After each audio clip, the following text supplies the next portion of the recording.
Do the intro. That's what I do here. I'm the guy. Thank you guys so much for joining us for episode 43 of the ADickDid podcast. We are more than appreciative to have you here. I love your support, and I support you any way I can. Thank you for joining us. Let's get into this as quick as we can, right? Let's just get it moving. There is no Google Doodle today. I thought there was. There's been a Google Doodle every day with the That'll- Olympics on. Yeah, but it's gone. That'll be That cut. was yesterday's Google Doodle. Yeah, that was yesterday's Google. It's because the Olympic event ended yesterday. Did it? Like everything? Yeah, it went till August 11th. The highlights is Reagan doing her breakdancing for Australia. That shit was. That shit was what? That shit was booty. Now everybody's like looking at it like, cause it's trending, you know. But fuck, that's not breakdancing. She got the PSG in breakdancing. She fucking ass. And then what she was saying, like she said, is a male-dominated sport, but the women she was competing with, they're way better. Oh shit! That is a weird. That's a weird perspective to take. This is a male-dominated something, but I'm also the bottom of my food chain. It's a male-dominated sport. That might be right, but that's not saying that women ain't good. Exactly. Yeah. They're better than her. She was not flames. She was fucking ice cold.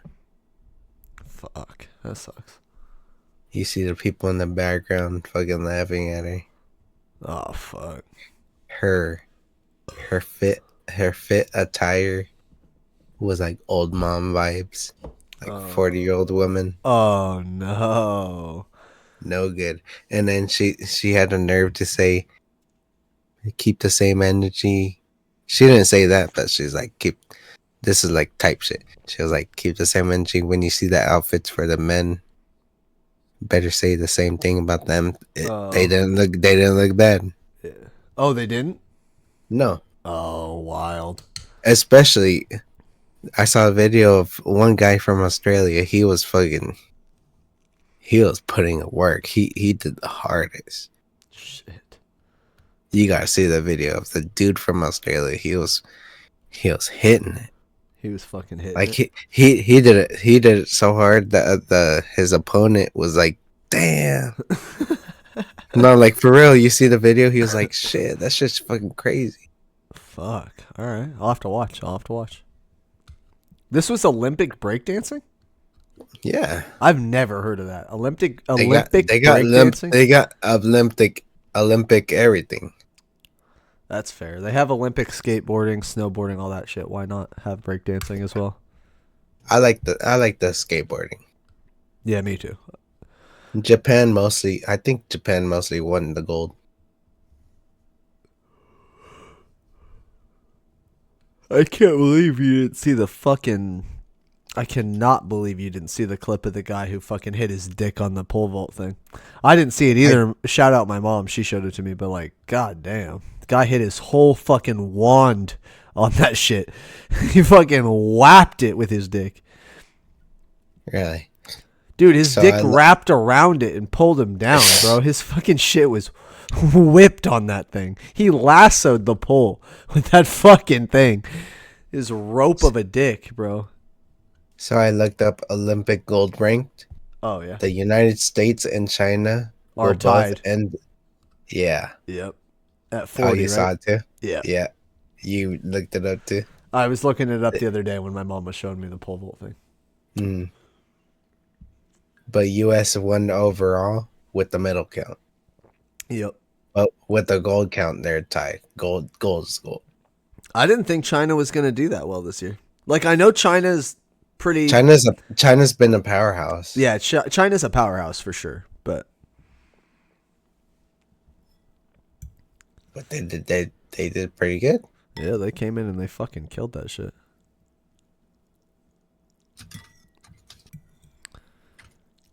I see skateboarding, Olympic gold rank for skateboarding.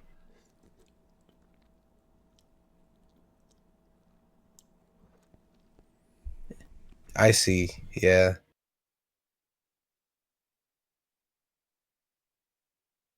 Some guy from Australia.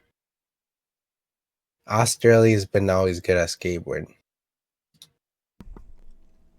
Australia's pretty dominant too. Like they're a smaller country, so I don't feel like they get the medal counts or whatever. But they, They're dominant in certain aspects. yeah, they're there to win. I'll give them skateboarding. They're they probably have no one for snowboarding though, Yeah, because over there they don't got no snow. Probably. that's a good question. I don't know if Australia ever gets snow.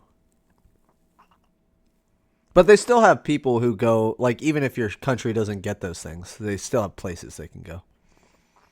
Hmm.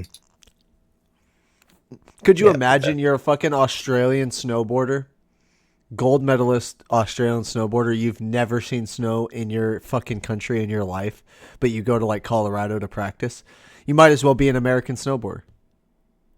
so the medal table for the Olympics: number one for skateboarding, Japan. Number two, USA. Number three, Australia. Four, Brazil. Five, Great Britain.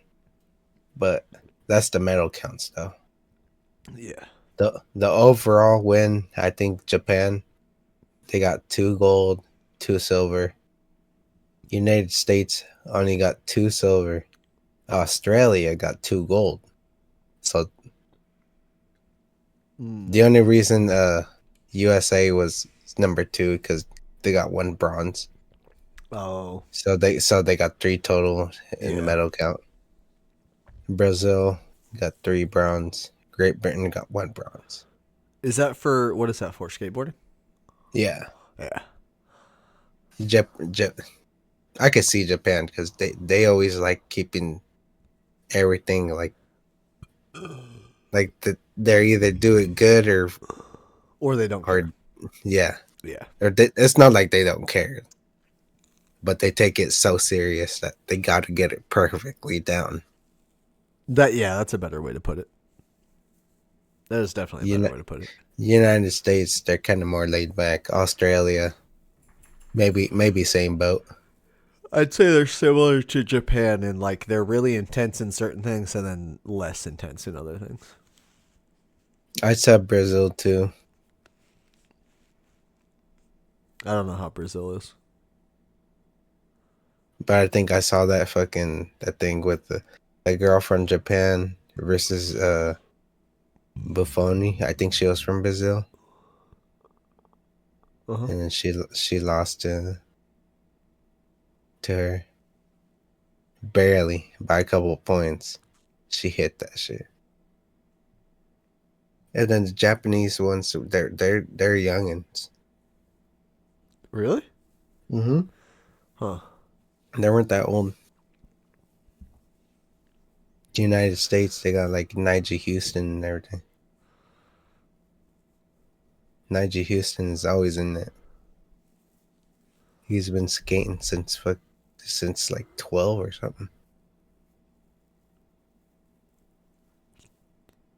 12 is really young. He has documentaries. Huh. You never heard of him, Nigel Houston? No. You should look into him. It's pretty interesting. Nige Houston. Nigel Houston. I'll definitely have to look into that. He's a goat.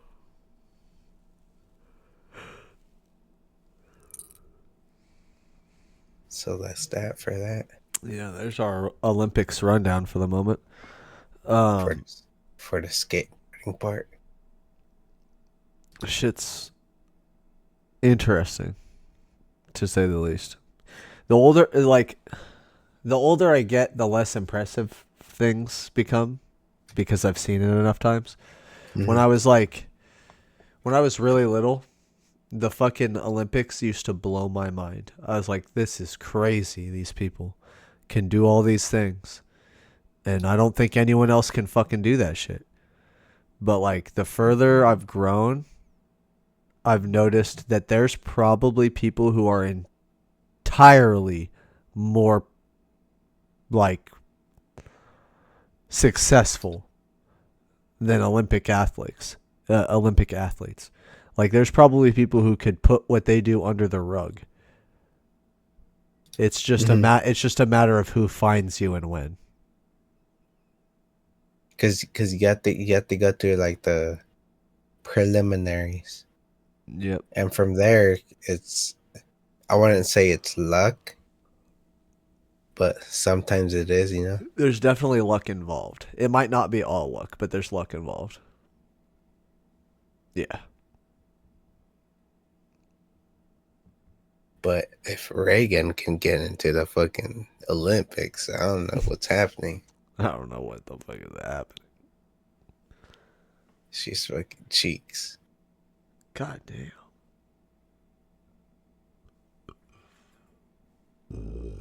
It's kind of like on a smaller scale, it's kind of like underground rappers versus mainstream rappers. Is like, I would bet money there's way more talented underground rappers than anyone who's ever made it mainstream. Yeah, because like after that performance, I'm pretty sure like people were like, I'm way better than her, so I could be an Olympian, you know? Yeah.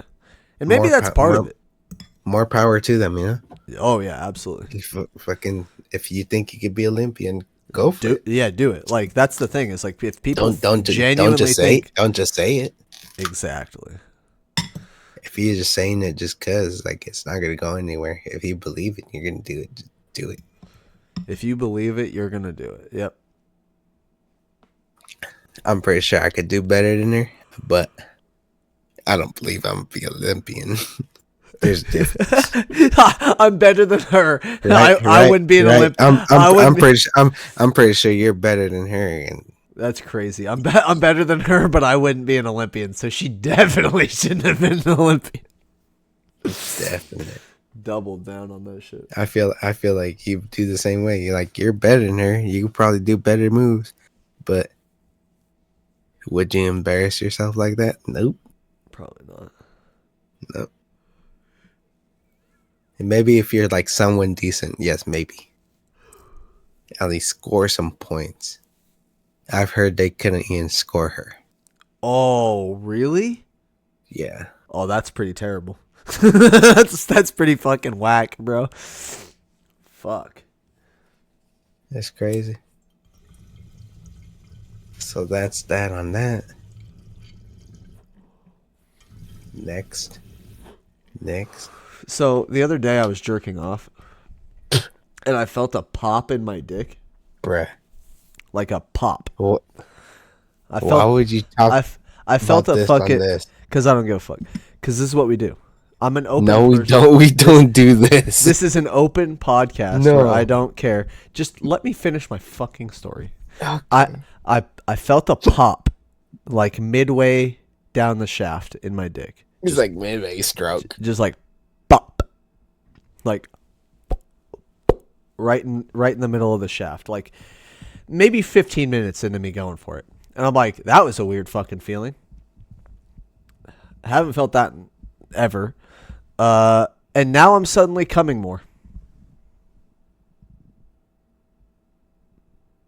More volume in general. Just fucking nut.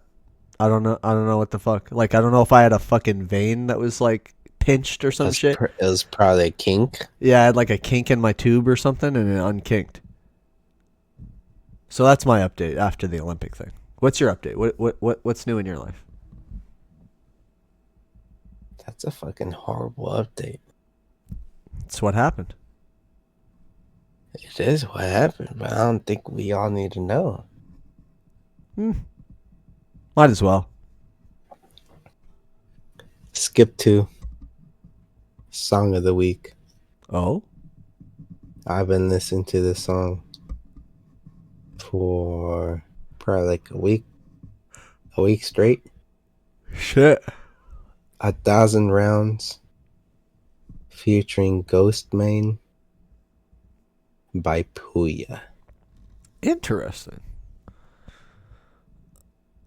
Sorry, 1,000 what? 1,000 rounds 1,000 rounds. Okay. featuring Ghost Main. It's by Puya. Okay. Okay. Solid song of the week. Song of the week. I'll have to listen to it. Give it a good couple days of soaking in. It's pretty decent. It's pretty decent, I think.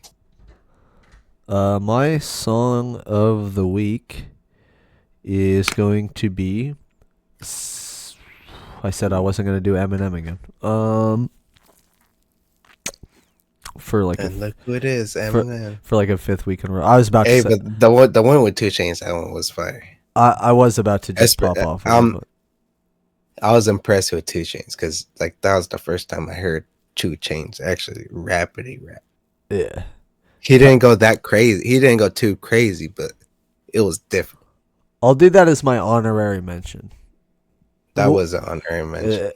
Kyrie and Luca by Eminem, absolutely fucking fire. Featuring 2 Chainz. 2 Chainz. Yeah, it is fucking absolutely bomb ass beat. It does a flip midway through. It's got fucking 2 Chainz' bit and then it's got an Eminem bit, but they're totally separate types. And it's so like the way they transition was actually pretty good. I used to think it was whack, honestly, but it's good. Yeah, honestly, it's like one of those things like you would never expect Eminem and 2 Chainz on the track. You really wouldn't. They've only collabed on like maybe a handful of songs.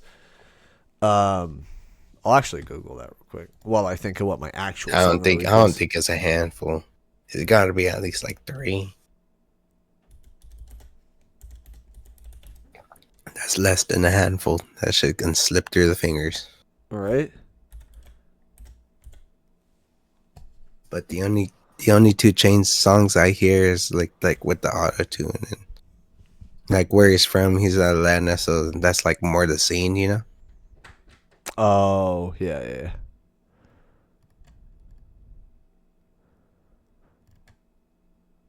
That's crazy. So when I look it up, the only 2 songs I can find are the 2 that I showed you today: the Chloroseptic 2 remix, and So that's less than 3, right? yeah. Or I guess it's not. Right. I guess it's not Chloroseptic 2. Sorry, it's just called Chloroseptic remix. And then Kyrie and Luca, which would mean 2. Yeah, that shit slipped through your hand. Shit, through 2 fingers. But when I heard it, it was like 2 Chainz. I'm like, this is 2 Chainz. Shit, he actually did pretty. He did not disappoint. I'll tell you that. If I ever heard a 2 Chainz song, you just played it up, I'd be like, who's this? You tell me 2 Chainz, I'll be like, no, it ain't. Right? No fucking way. No fucking way. But he killed that shit. He actually did a really good job. Yeah. I was impressed by it. Um. I give it a gold star. Okay, my song of the week is gonna be by Sleep Token. Yeah. But I can't. What? Just kidding. I'm just kidding. I'm just talking shit. I don't even know who that is. It's gonna be called "Take Me Back to Eden." That's my Eden? song of the week. Yeah, "Take Me Back to Eden." Paradise. Yep. Take Me Back to Eden. Sleep Token. What kind of genre is it? Rap? Genre? No, it's like That's a good question. I don't know what genre I'd put Sleep Token under. They're like They do everything. I wouldn't even say they do everything or anything. They're just in their own genre. They're Is it one person or is it a group? It's a group. Sleep Token. But like the guy who sings, he doesn't like as far as I've heard from his stuff, he doesn't like rap. He sings. It's songs. Mm-hmm. I don't know what genre I'd put it in. Like they're something different. They're unique. Mm-hmm. So you know. Overall, what would you pick? Would you put them in the hip hop category? No, I'd put them in like R&B? Kind of. Maybe, yeah. Well, there's no blues though. R&B is rhythm and blues, and there's not like it's not blues. But there's rhythm. Yeah, but Yeah, but it.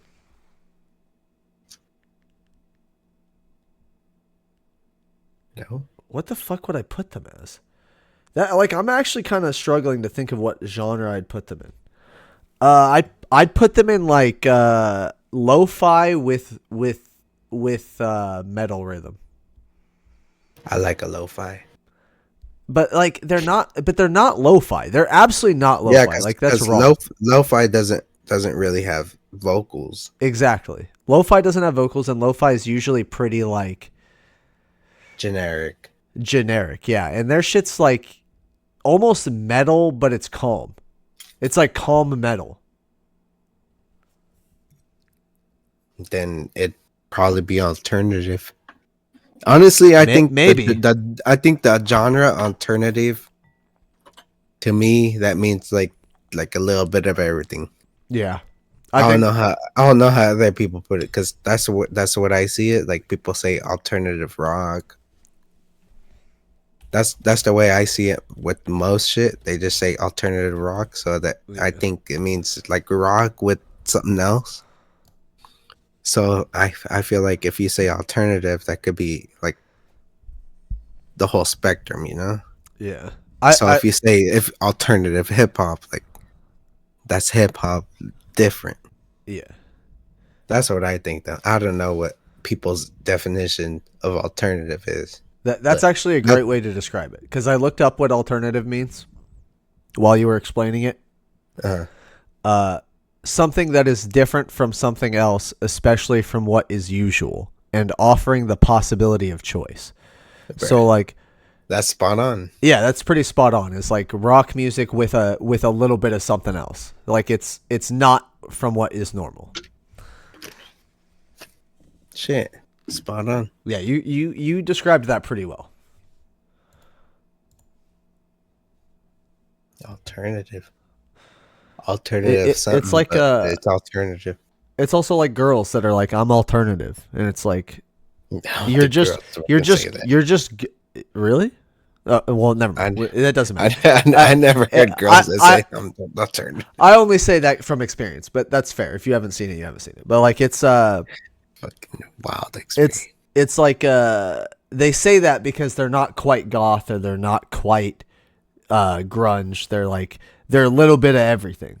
Like they're just like they could just emo and the mix of goth with the mix of yeah. Like I guess you could be like personalities with it too, because alternative personality, right? Yeah, like there is a thing. Like if you go to like how do I say this without sounding pervy? If you go to like Reddit, you can find people that just call themselves alt girls, ALT girls, or like alternative women, and that's like their thing. They're like not normal women. They're different. Most alt girls I see, they're like when I search alt girls, I see like a gamer girl / anime girl, mostly. Interesting. Okay. I feel like I normally see a mix of goth and emo with because they always got the dyed hair, but with a more colorful vibe. So they're not like the all black, but they're emo goth / but with like a little bit more vibrance. Because like anime girls, yeah, they wouldn't call themselves anime girls, but they'll be considered e-girls. Yeah, but they don't call themselves e-girls. But those are anime girls. Yeah, no, absolutely, yeah. They're just girls that like to dress in costumes, but yeah. I don't know. I don't care, but I mean, I honestly don't care. Like if it floats their boat, it'll float mine. That's fair. Either way, whatever you call yourself is okay with me. As long as you know who you are, I don't care. Yeah. That's actually an interesting perspective too to like build on, is like as long as you know who you are, I don't care. The only thing I care about is when you falsify a persona. And don't push shit on me. Yeah. Like, don't push it on me if I know you're fake. Like if I already know you're fucking not with what you're saying you are, don't tell me you are because I know you're not. But other than that, like if you're happy, you enjoy yourself, you're good with being an alternative girl, or you want to be like an anime girl or whatever the fuck you want to be, I am perfectly happy with you being yourself. I am more than pleased with people who know who they are. Honestly, I respect that shit the most. Yeah. Me too. People who know who they are. I hella respect that too. Because honestly, that shit takes balls. It does. It takes a lot to know who you are. We live in a world where people are just surrounded by what's the word? They're surrounded by like inspiring people, so they constantly want to do the same things they're inspired by. But realistically, not all these people can do the things they're inspired by. So it confuses them. They're like, "Oh, I love music. I must be a music person," or "I love acting. I want to be an actor," kind of thing. And it's like everyone can Yeah. do not everyone can do those things, and realistically you need to look at yourself and say, what am I? And if you are an accountant, like you're good with numbers, that's all you're good at. Like my example with Matt when he quit Bottle Drop, like he would have been great as just an accountant. If he had accepted, I'm good at numbers, I can do numbers really well, and built off the numbers thing, he could have been that. And it's like me with art. I am an artist. I know who I am. I will always be a creative person until the day I die. I was born that way. I will die a creative. So like I just already know who I am in that sense. But Would I be an artist? if I'm like, let me finish my thing and then I'll answer that. Okay. So like if I was like that my whole life, but I was bad at everything I put effort into, like I was bad at painting, I was bad at fucking making music, I was bad at doing YouTube videos, like bad. Like I'm not great. I'm no AAA quality artist by any means yet. It does take time. But one thing I learned is like I naturally do these things. You gravitate towards it. I gravitate towards it in a way that is that is different. Same thing. I gravitate towards the specific things. Like with music, I gravitate like anything with music. Like doesn't matter. Like speakers, hooking up, whatever. Yeah. It will lead to that. Exactly. And that actually is a perfect like building point on what I was going to say is like it's I gravitate towards it beyond what a fan is. I gravitate it beyond what like a consumer sees it as. Like I don't just listen to music. A consumer would be like they listen to the like music and they enjoy it, or they have an opinion. This is a fire ass beat. That's just cool. Yeah, but beyond the consumer, you would like actually listen to it. Yeah, and then you'll hear like, what the fuck, they put a snare right there, or exactly. they put a little Congo in the background or something. You know, you're fucking taking the words right out of my mouth. Yeah, exactly. That's when you're deep into it. So you're like, shh. That's where like caring about something goes beyond caring about it, and it's a passion for you. Like you care about it. Mm-hmm. Yeah, absolutely. That is a great way to describe it. Is like you either just like consume the things around you and you enjoy it. You're like, oh, I'm a music person, but like you don't know what any of the shit is. Like you don't know what a fucking like drum set is. You don't know what guitars are, but you care about the sound it produces. People who are fucking passionate about music, people who gravitate towards music, we're sitting there thinking, holy shit, he put a kick and then a snare and the hats go like this, or like, or even on a smaller level, it's like, oh, this lyricist is making their voice an instrument for the music as opposed to just singing. They're not just singing a song. This rapper is making themselves part of the beat. I always see Eminem do that shit. Yeah, like Eminem is a good example for that. He like makes himself into the music, and I love. He makes himself part of the beat. Yeah, and I love that shit. I eat that shit up. I love it. That's what I want to do. I want to be part of the music. To answer your question, I would consider you an artist. I would consider you an artist, and the reason why I'm gonna give you this, other than like the obvious, like you make music, you do this shit, like you enjoy me, you like from my perspective, you enjoy making this podcast with me, and that is another reason why I would consider you an artist. Most people wouldn't want to do something like this, or like we'll talk about TikToks and all this other stuff. The main thing is your work ethic. The way we work at work, artists work harder than everyone else because we're starving. We're hungry for the fucking chase. We're hungry for the bag. And like the way I see you work in your regular job, I would believe you're an artist because you do what is necessary even when you don't think you can. You find a way to fucking do it. Mm-hmm. And that is something an artist does. They find something they can't fucking do or something they don't think anyone could fucking accomplish, and then they fucking tackle it. Make it happen. And you make it happen. Yeah. That takes creativity beyond a normal person. And not to like dig anyone that can do their job great anyways. Like I know people that worked at Fred Meyer's and they could do their job really well every single day, but I wouldn't consider them an artist. There's a difference. There's nuances to everything. And like being an artist means you're willing to adapt and willing to like seek a challenge as opposed to wait for the challenge to come to you. I'm pretty creative though. Oh, I yeah. used back like in high school. I used to draw like graffiti and shit. I'm still decent. I haven't done it in a while, honestly, but it's probably like 5 years. But I used to be pretty good. I wish, dude. I wish I was good at graffiti because I honestly would do that shit everywhere. I mean, there's people that's good at graffiti, like different art styles. You could be good at graffiti. You could be good at like other type of arts, like real life.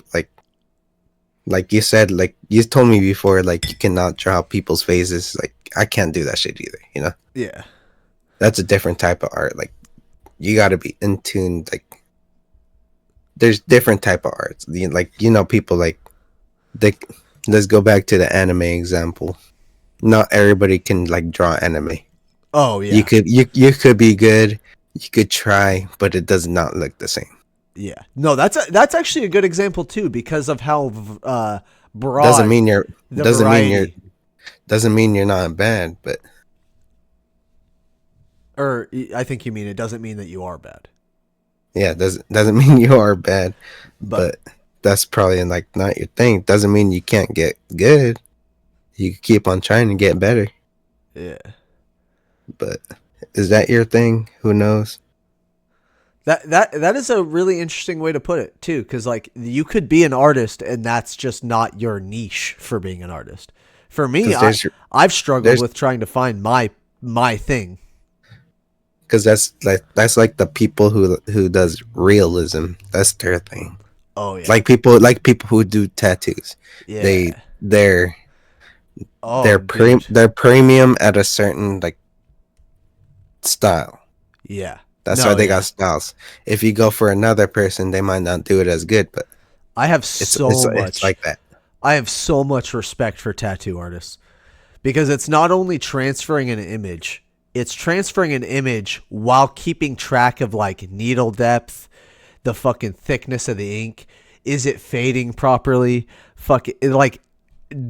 People who can do tattoos well, I will always regard you as one of the top tier artists because you're risking not only your career, because you could reputation. Your reputation. You're risking everything to make someone else feel better about something that they might hate in 5 minutes. Like you don't know. You might do a tattoo they fucking love when you finish it and they hate it when they walk out the door.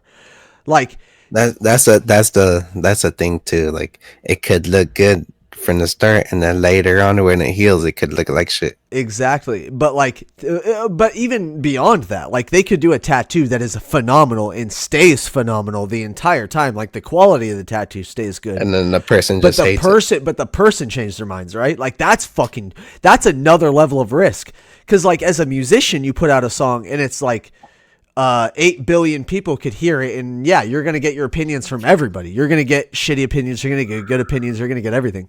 But if you do a tattoo for someone, you did like that's like you made a song for that one person, and they told you they loved it, and then 3 months later they're like, no, this is trash. I actually fucking hate it. It's annoying. Yeah, like that shit. Like that is a level of risk I will always respect.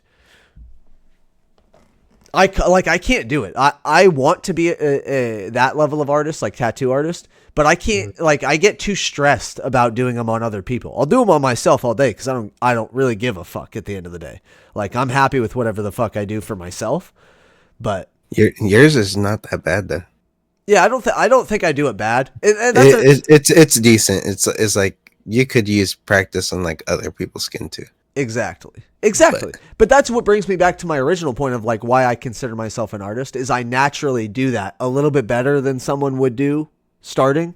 Like, because I care about it. I care enough to do like a really good job the first time. And it may not be a really good job, but I already care more than like you tried. You tried. But I tried. I put the effort. You put your heart into it. Yeah. And that's something not a lot of people can do. Like Jeff is actually a really good example for this. He doesn't do a terrible job. If he cared, he would do an insanely good job. If he gave a fuck for 10 minutes, he would do a really good job. But he just doesn't care. And that's the thing. Like you have to find something you care about to do good at it. He probably cared for like a month. Shit, really? He actually cared for a whole month? No, because when he started, he was like he was not Jeff. He was like nice with the customers. So I was telling Chris too. I was like, I like this dude. No way. He's nice and everything. Like yeah, I really like him. Like, and then 2 months. I think after his 3 months, then he started doing his grumpy shit. Yeah. I'm like, damn. But other than that, because Chris he came from Lancaster. Chris? No, Jeffrey. Oh, I thought Chris hired Jeff. Chris did not hire Jeff. It was Jesse, but like he didn't have room on his roster because they already hired. But he messaged Chris. He's like, this guy's good. Like he did get an interview, whatever. He's like, all right, I'll give him a chance. And then he did good. Well, I take back everything I said about Chris hiring Jeff. All the comments I've made. He never hired Jeff. He came from like Lancaster.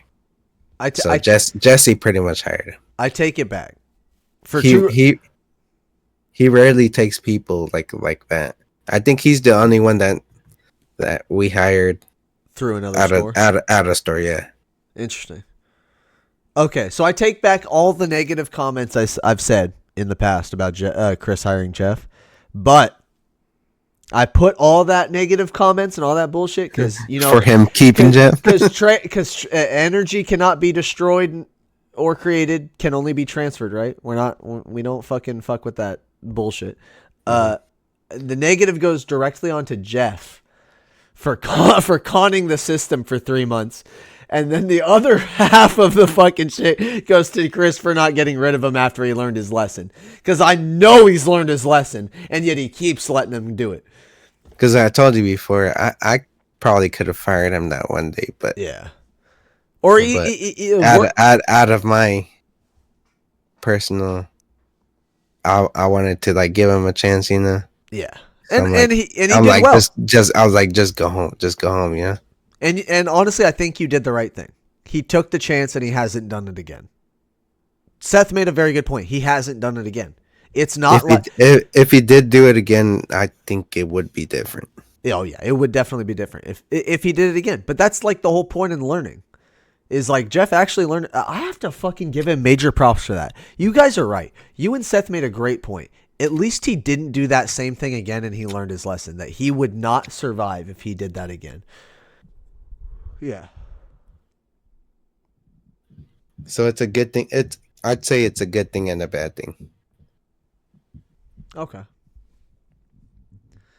Yeah, I realize I come off very negative on this podcast. I come off very aggressive, like I'm dissing on people, I'm shitting on them. Yeah, like I'm not trying to attack people. I'm not trying to attack people. I'm not. I'm trying to give an honest opinion from my perspective.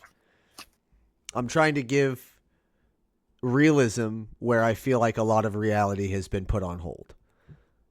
Like I don't know. I grew up in a place where like people got away with just conning people all the time. People got away with lying to get their way. People got away with manipulation. People did all this shit to just do whatever the fuck they want all the time. Justification methods, avoidance techniques, like the whole nine. Coping with their own bullshit to cope with their own bullshit.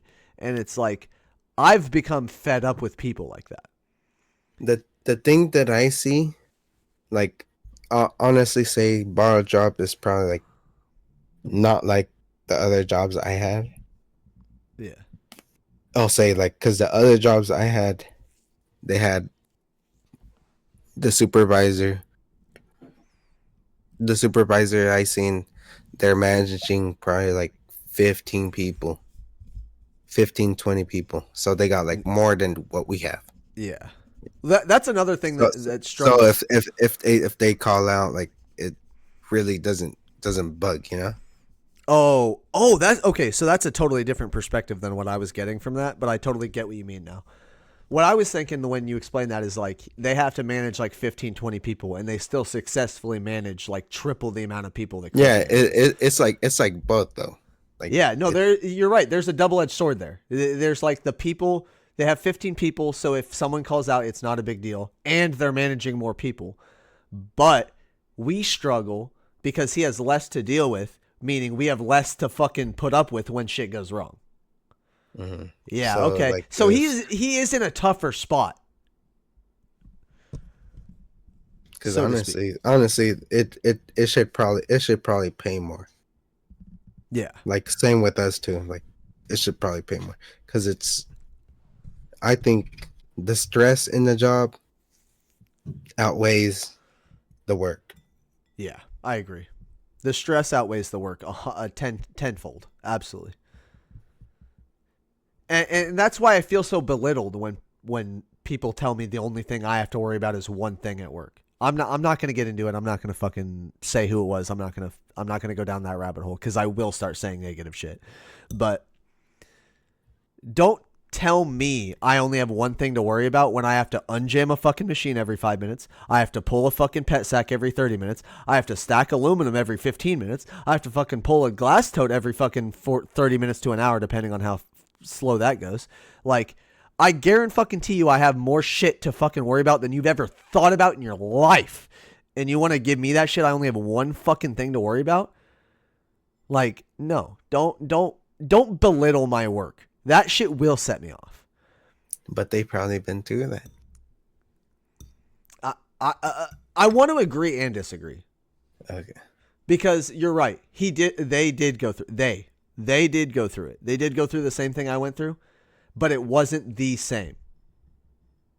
It was similar, but it was not the same. I mean, back They, then's back then. Right yeah, now it's right now. Right now exa- it's it, honestly busier. yeah, exactly. Like it's different struggles. You had worse machines back then, like the fucking aluminum shit and all that other nonsense. You had worse I machines like back then, I but like the we old machine. but we have way worse fucking like busyness. We have way higher product levels. Like we have the fucking Yeah, pallet it's jacks that break it's down every week. Like it, we had that shit broken down for like I want to say like 3 months. exactly. It's Cause the like first month we had that shit broke down. Second month we got a new one that broke down within a week. So we're fucked for like 3 weeks right there. yep. And then third month we got a different pallet jack, and then fucking still same issues. I'd Yep. say like the fourth month we actually got a new pallet jack. That's still kind of shit. I That's don't it. like it, I'm gonna have to think but about it's that. it's better than the other one. Has it been 4 months? Holy shit. I think so. Yeah, it's been like it. Yeah, And then they're not fixing the trailer issue. They well, should they have did. added. Yeah, but they should have added like an extra like on every week. just Yeah. mandatory. I thought they did fix the trailer issue because they did it I thought they did. They did it They're 3 weeks doing in a 3 weeks row. in a row, and then they stop this week. Usually they do it back to back, Yeah. or they'd send an email like I'm gonna send an extra trailer. Yeah. And that's But what's also crazy to me about this company is like, or that actually, I'm just gonna simmer down that shit, and I'm gonna boil that down into what you said earlier. The stress of the job outweighs the work. If we didn't have to stress about when a trailer was gonna show up, I wouldn't fucking care. If we didn't have to stress about if a machine's gonna break down, I wouldn't care. If we didn't have to stress about fucking the fucking what the fuck is the word? The fucking trash people showing up in the day they're supposed to show up, I wouldn't care. Like, because I feel like if everything worked good, it'd be good.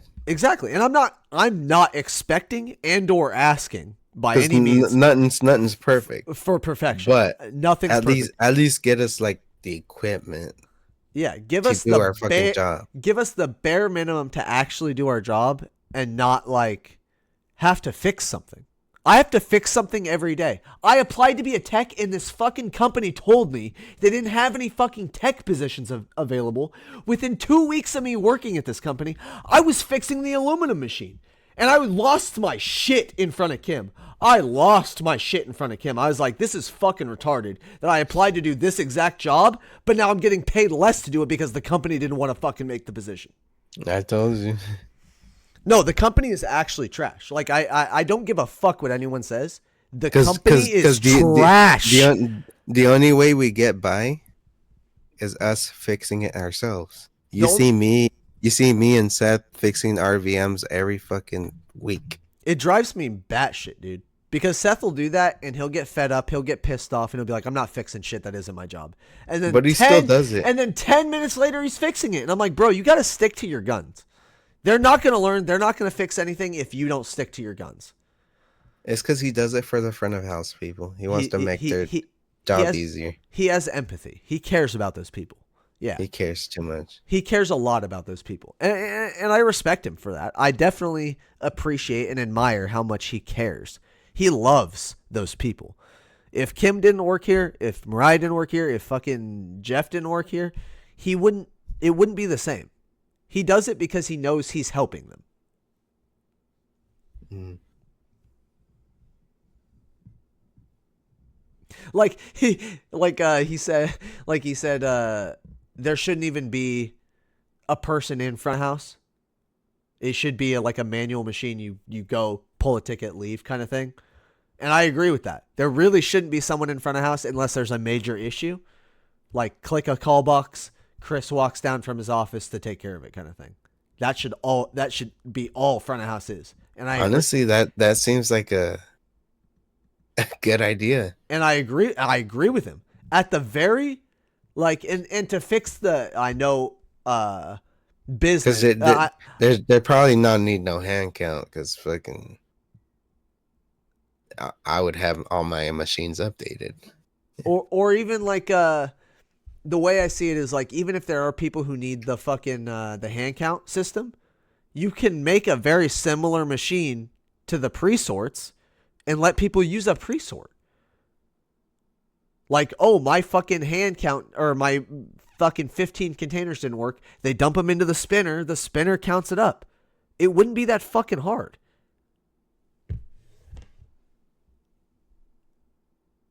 That'd be fairly easy. It's just like a Coinstar machine at the bank. Like, anyone can use that shit. Dump the shit in, it fucking does the job for you, prints you a ticket. Anyone could do it. That's another reason why it belittles me when people tell me the only thing I do is run bags and then go home. Because it's the easiest shit on planet Earth. If all I did was run bags and go home, I'd have nothing to fucking be mad about, dumbass. It's fucking more than that. God, that actually pissed me off, dude. That fucking boiled my blood. If everything run that was right, that was the most ignorant fucking thing someone could have said to me. The only thing you have to do is run back and go home. Fuck you. If there's nothing to stack, if there's nothing to pull, if there's nothing right there, like, yeah. You're right, yeah. If there was none of this other shit that I have to fucking do. If there was people to fucking just put that shit, put it in the trailer. It'd be fucking life. You just running bags. That's it. Yeah, That's like that's what fucking the plant people do. yeah. If you work at the plant, that's all you do. I like Maybe unjam the machine, but that's about it. Just run bags, and it. I think they get paid maybe like a quarter more than us. I mean, they have to get paid at least $1 more than us because of metro area. Depends where they're at. Some are metro, some are like South Oregon. Oh, they're still in like the yeah. Some is Eastern Oregon. I was thinking specifically off Portland, but yeah, I see what you mean. The plant, yeah, Clackamas $1 more. Yeah, yeah, no, they're for in sure. they're in the metro. But like, yeah. Oh fuck! Did I tell you the story of what happened the other day? Mm. A lady was like, Oh yeah, I saw. I think is what Hill showed me. The yeah, one with the van. yeah. Do you want me to tell you the story though? Hot chick. She was all right. Do Decent. you want me to tell you the story? Mhm. I'll tell it for the podcast anyways. You can listen anyways. So I come back from lunch at like 2, and like as I'm clocking in, this lady's like at the kiosk getting her bag tags. And Mexican. the lady wasn't. The lady was a nice like maybe 37 to 42-year-old woman. Pretty white girl. Pretty white girl. And They're Mexicans. okay, I get it. I was there. I remember. They were Mexicans. Okay. Sorry. But she comes in. I was losing my train of thought. That's why I got irritated. She comes in. She fucking gets her bag tags. I'm clocking in, and as I'm clocking in, she walks up to the desk, and Jeff's like, "Oh, I'll take care of her. Don't worry about it." I'm like, "I'm already at the computer, Jeff. No worries. I got it." I'm fucking helping her get her bags, and I'm like one box or two kind of thing, you know, the normal thing we do. Mm-hmm. And as she turns around to walk out, she's like, "That's weird. When I came in, there wasn't anyone parked next to me." And like the back of my head, I'm like, "This is a busy business. People come in and out literally instantly." But she's like, "It's fucking sketchy that the fucking van is like that or whatever." And she like, I was like, "Yeah, that's kind of weird." And she specifically asked me to watch these 3 men that were standing on the sidewalk to make sure they stayed on the sidewalk the entire time she went to her car, which I 100% understand being nervous in the situation. So she walks out to her car. She does not even get in her car. She 180s walks back inside. And she goes, "No, fuck that shit." Yeah, because I see the bags in your hand. Yeah, she goes, "No, fuck that shit. I'm not, like, that's not okay. The fucking door is open on that van. They're just standing there right next to my driver's side door." And I'm like, "Yeah, that feels human trafficking to me. That feels kidnapping. That doesn't feel right." It gives the vibes. Yeah, it already felt weird to me to begin with. The way I explained it to Mariah was I already had an uneasy feeling, but I was not going to give her that uneasy feeling and be like, that looks sketchy to me, and fucking stress her out, right? And then panic, someone's calling 911 and it's a bigger deal than it is. Exactly. I didn't want to make her freak out. If it's not that. Exactly. And I let her go through her emotions, and the moment I notice she's uneasy, I'm like, I'm going to make her feel comfortable. I'm going to be there for you because I understand that that's not cool. If you're uncomfortable, I want you to be comfortable. I certainly don't want you to come into a store and feel uncomfortable and not come back. That deserves a 5-star rating. And I fucking, and she's like, "No, back to what I say." She's like, "No, fuck that shit. That's fucking sketchy as fuck how they have the slider door open on my driver's side and they're just standing outside their vehicle like 6 feet away, 7 feet away maybe." And the other thing that I didn't notice until after I watched the footage, these 3 men were playing the camera angle. They were standing right on the edge, or if not outside the camera, the entire time, which makes me know they knew something about where our cameras were pointed. And I'm like, "Yeah, that's fucking weird." And I asked her, I was like, "Do you want me to walk you out to your car?" Because, like, that's what I would want if I was in her position. Oh, so you told her? Yeah. And I was like, "Do you want me to walk you out to your car?" And she's like, "Are you sure?" And I'm like, "Absolutely. I don't mind at all. I absolutely walk you out to your car." And she's like, "Thank you." And I'm like, "No problem." And I walk her out to the car. And the entire time I'm walking out to the car, the uneasy feeling built and built and built. And the tension inside me got even more like stressed. Like I was like, why is the vibe feeling, feeling intense just walking up to this van? And then it clicked in me. There's 3 men standing outside. I don't see any bags in the vehicle. They're not holding any bags. Double sketched, right? And I'm like, yeah, that's, and I like, as I'm walking up to the van, I see that they're, like she said, the slider door is open. And it's not even just that it's open right next to her driver's door in a position in which if someone opened the driver's door, someone could easily just reach out of the van, pop her ass the fuck in. Like literally less than 2 feet away, could have just grabbed her neck, pulled her in. Would not have been difficult. So I'm like, this is fucked up. Guaranteed something's not right here. I don't care. So I walk, like as I'm walking up, I put my hand on the handle of the slider. Like literally put my hand on the handle of the slider, because I was like, if anyone even attempts to pop out of this van, I'm slamming it on their fucking body as hard and as fast as they've ever felt in their life. I'm not letting them get away with this shit. And even walking away, I was like, this felt so weird. And the moment I got in the building, all the bad energy went away. That's how I know something was fucking weird. All the bad energy went away as soon as I wasn't out there anymore. And I'm like, something's off. And then me and Hill went over the footage. And the only discrepancy with her story and what really happened is she said there wasn't anyone parked next to her, but the van was there. The van was there for about a half an hour before she showed up. Which is typical with someone who'd be there doing some bottle returns. There was only one guy in the building the whole time. There's a group of 4 of them. There was someone there's a group of 5 of them. There was someone in the van when I walked up. I just didn't see them until I looked at the camera. There was someone in the back of the van. They weren't in the driver's seat. They weren't in the passenger seat. They were sitting in the back of the fucking van. And I didn't notice it until I saw the camera footage. But the, where was I going with this? She, as soon as she left, they got in their fucking van and they left. Within a minute or 2 minutes of me, walking into the building, the 3 that were standing on the sidewalk, nonchalant, having a normal fucking day, just chilling, right? They immediately rushed over to their one dude they sent into the store, who wasn't in the store anymore. And then they all piled up into their fucking van and they left right after. Went the same direction out of the road as she did. So, like, part of me is stressed the fuck out because I didn't call the police, which I should have done. I feel terrible for that. Number one thing when something like that happens, call the fucking police. Tip, advice for anyone listening to this. It doesn't matter. Call the non-emergency number. Worst case scenario, your call gets deleted. Not that big a deal, right? But I now feel 3-4 days later, I feel like I could have done more. Because I feel like I should have called in case her car got air tagged and they actually did like follow her home. I don't know if she has a husband. That stresses me out because like I don't know if she has someone to protect her. The only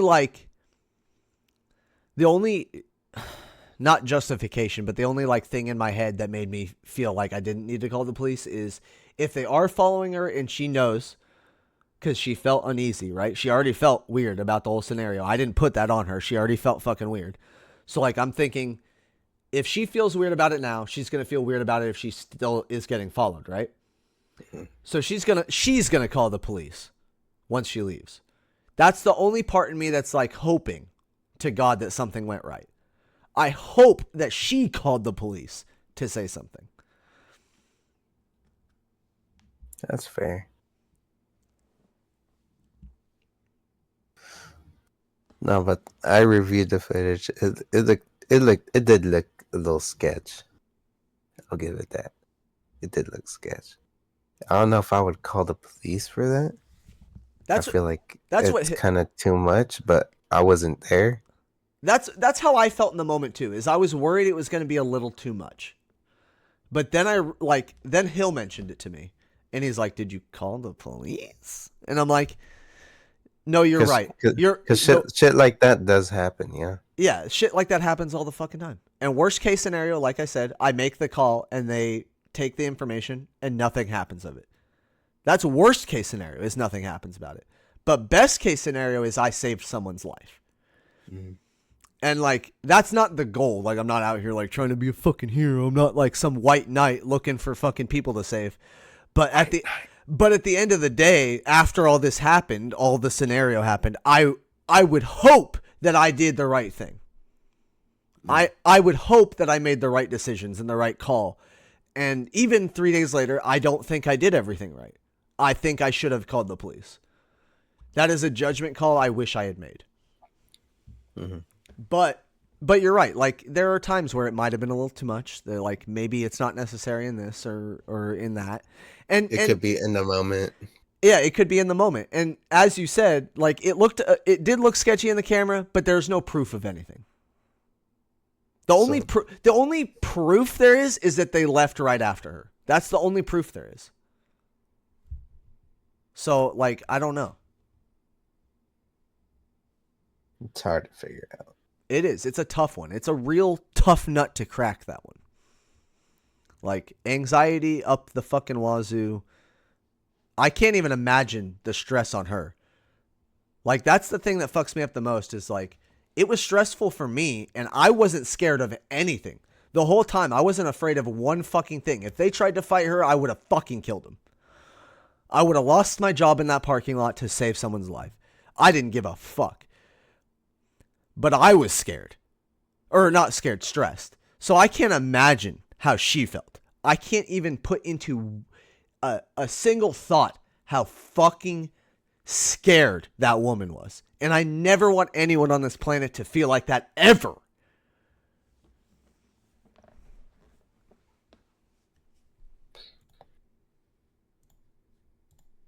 But yeah, that's what happened. That's that. That's my story for the week. That shit got intense. That shit was like 30 minutes long. That was a 20-minute story. Yeah. Well, yeah, 20-minute story. Yeah, I need to take a piss. You want to take a piss real quick? And then we'll do Am I the Asshole? Yeah, that's what I was thinking. Yeah. You gonna cut this section? I'm not gonna cut either cut it or talk.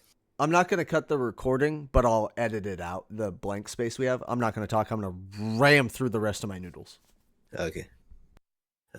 Get it. Have a good piss. Back. He's back. Guess who's back? Marcel's back. Guess who's back? Marcel's back. Back again. Marcel's back. He's gonna be. Before Am I the Asshole, we gotta crack open that buzz ball. Oh my god, that's so fucking funny. I was literally thinking the same thing. Took my sour apple basketball. Because he wanted a Heineken. But it was all gone. It was all gone. No, honestly, that's fine. The Seth cameo. Seth cameo came in hot. All right, I'm cracking this bitch. What did he say? He was like, "What you losers doing or what?" He just asked what we were doing. He was like, "What are you guys doing?" And I was like, "Oh, we're just drinking beer outside of work." Or no, I said we're just drinking beer, bitching about work. Marcel's taking a piss right now. I think that's exactly how I said it. Make sure you shake it. Oh, you shake these? Yeah. They don't got no carbonation, so it's not gonna like explode. But so, cause I told you like when you let it sit, all the like hard flavor sits in the bottom. Are you sure this isn't carbonated? It's not carbonated. You were straight fucking with me. It's bubbling, is it? This ball feels tighter. It's plastic. This ball's gonna explode the second I open it, dude. I'm shaking it right now.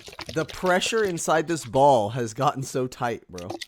Feel it or hear it. Did you say feel it? I did feel it. So if this blows up in my fucking face and all over my mic, I blame you. Do it slowly then. But I'm cracking this on the mic so I have a good can opening audio for the next song I make. All the sample. Yeah, I gotta get those samples. When I got home, I was sitting in the driveway and I thought, I'm just gonna fucking get some sounds in my car. So I just put the fucking, what is it called, the phone recording thing, put it on the fucking ground, and I got it starting. I got it with the fucking door chime. I got closing the door. I got opening the door. I got turning the car on and off. And then in that 2 minutes, I just let it fucking go for a minute, and then I revved it a little bit. When it let it go for a little bit, revved it a little bit more, let it go for a bit, and then I got a good rev in, and I was like, all right, I got some sounds. I'll give Reason this. They actually got some decent samples, of owls and animals, wilderness. Oh, really? And, I need that. And cars, car startup. I have one car starting up, a car screeching. That's the only. That's the only thing I can't really find on FL that well. There are sounds for it, but all of the fucking all of the car sounds I have on FL that I found, at least, there's probably sounds I've not even seen yet, but all the ones I found have been very too much, if that makes sense. The car screech is kind of screech, or the fucking all the car crash sounds are really intense, and it's I just need a bump kind of thing. Mm-hmm. The what's the other one? The car engine sound is fucking terrible. It doesn't it sounds like a car and also doesn't sound like a car. So but back on what you're saying with the nature and the animals or whatever, I need that too, because I was making the one beat where I put the bird chirping in, and I put the wind blowing in the background, and it's all of those things I had to edit to make them sound good. I need sounds that sound good for me to play with without having to play with them. Mm-hmm. It just sound good off the gate. Yeah. I have this one, it was my first beat. Not my first beat, but one of the first beats I did in Reason. It had the car sound. God damn it. Trying to find it.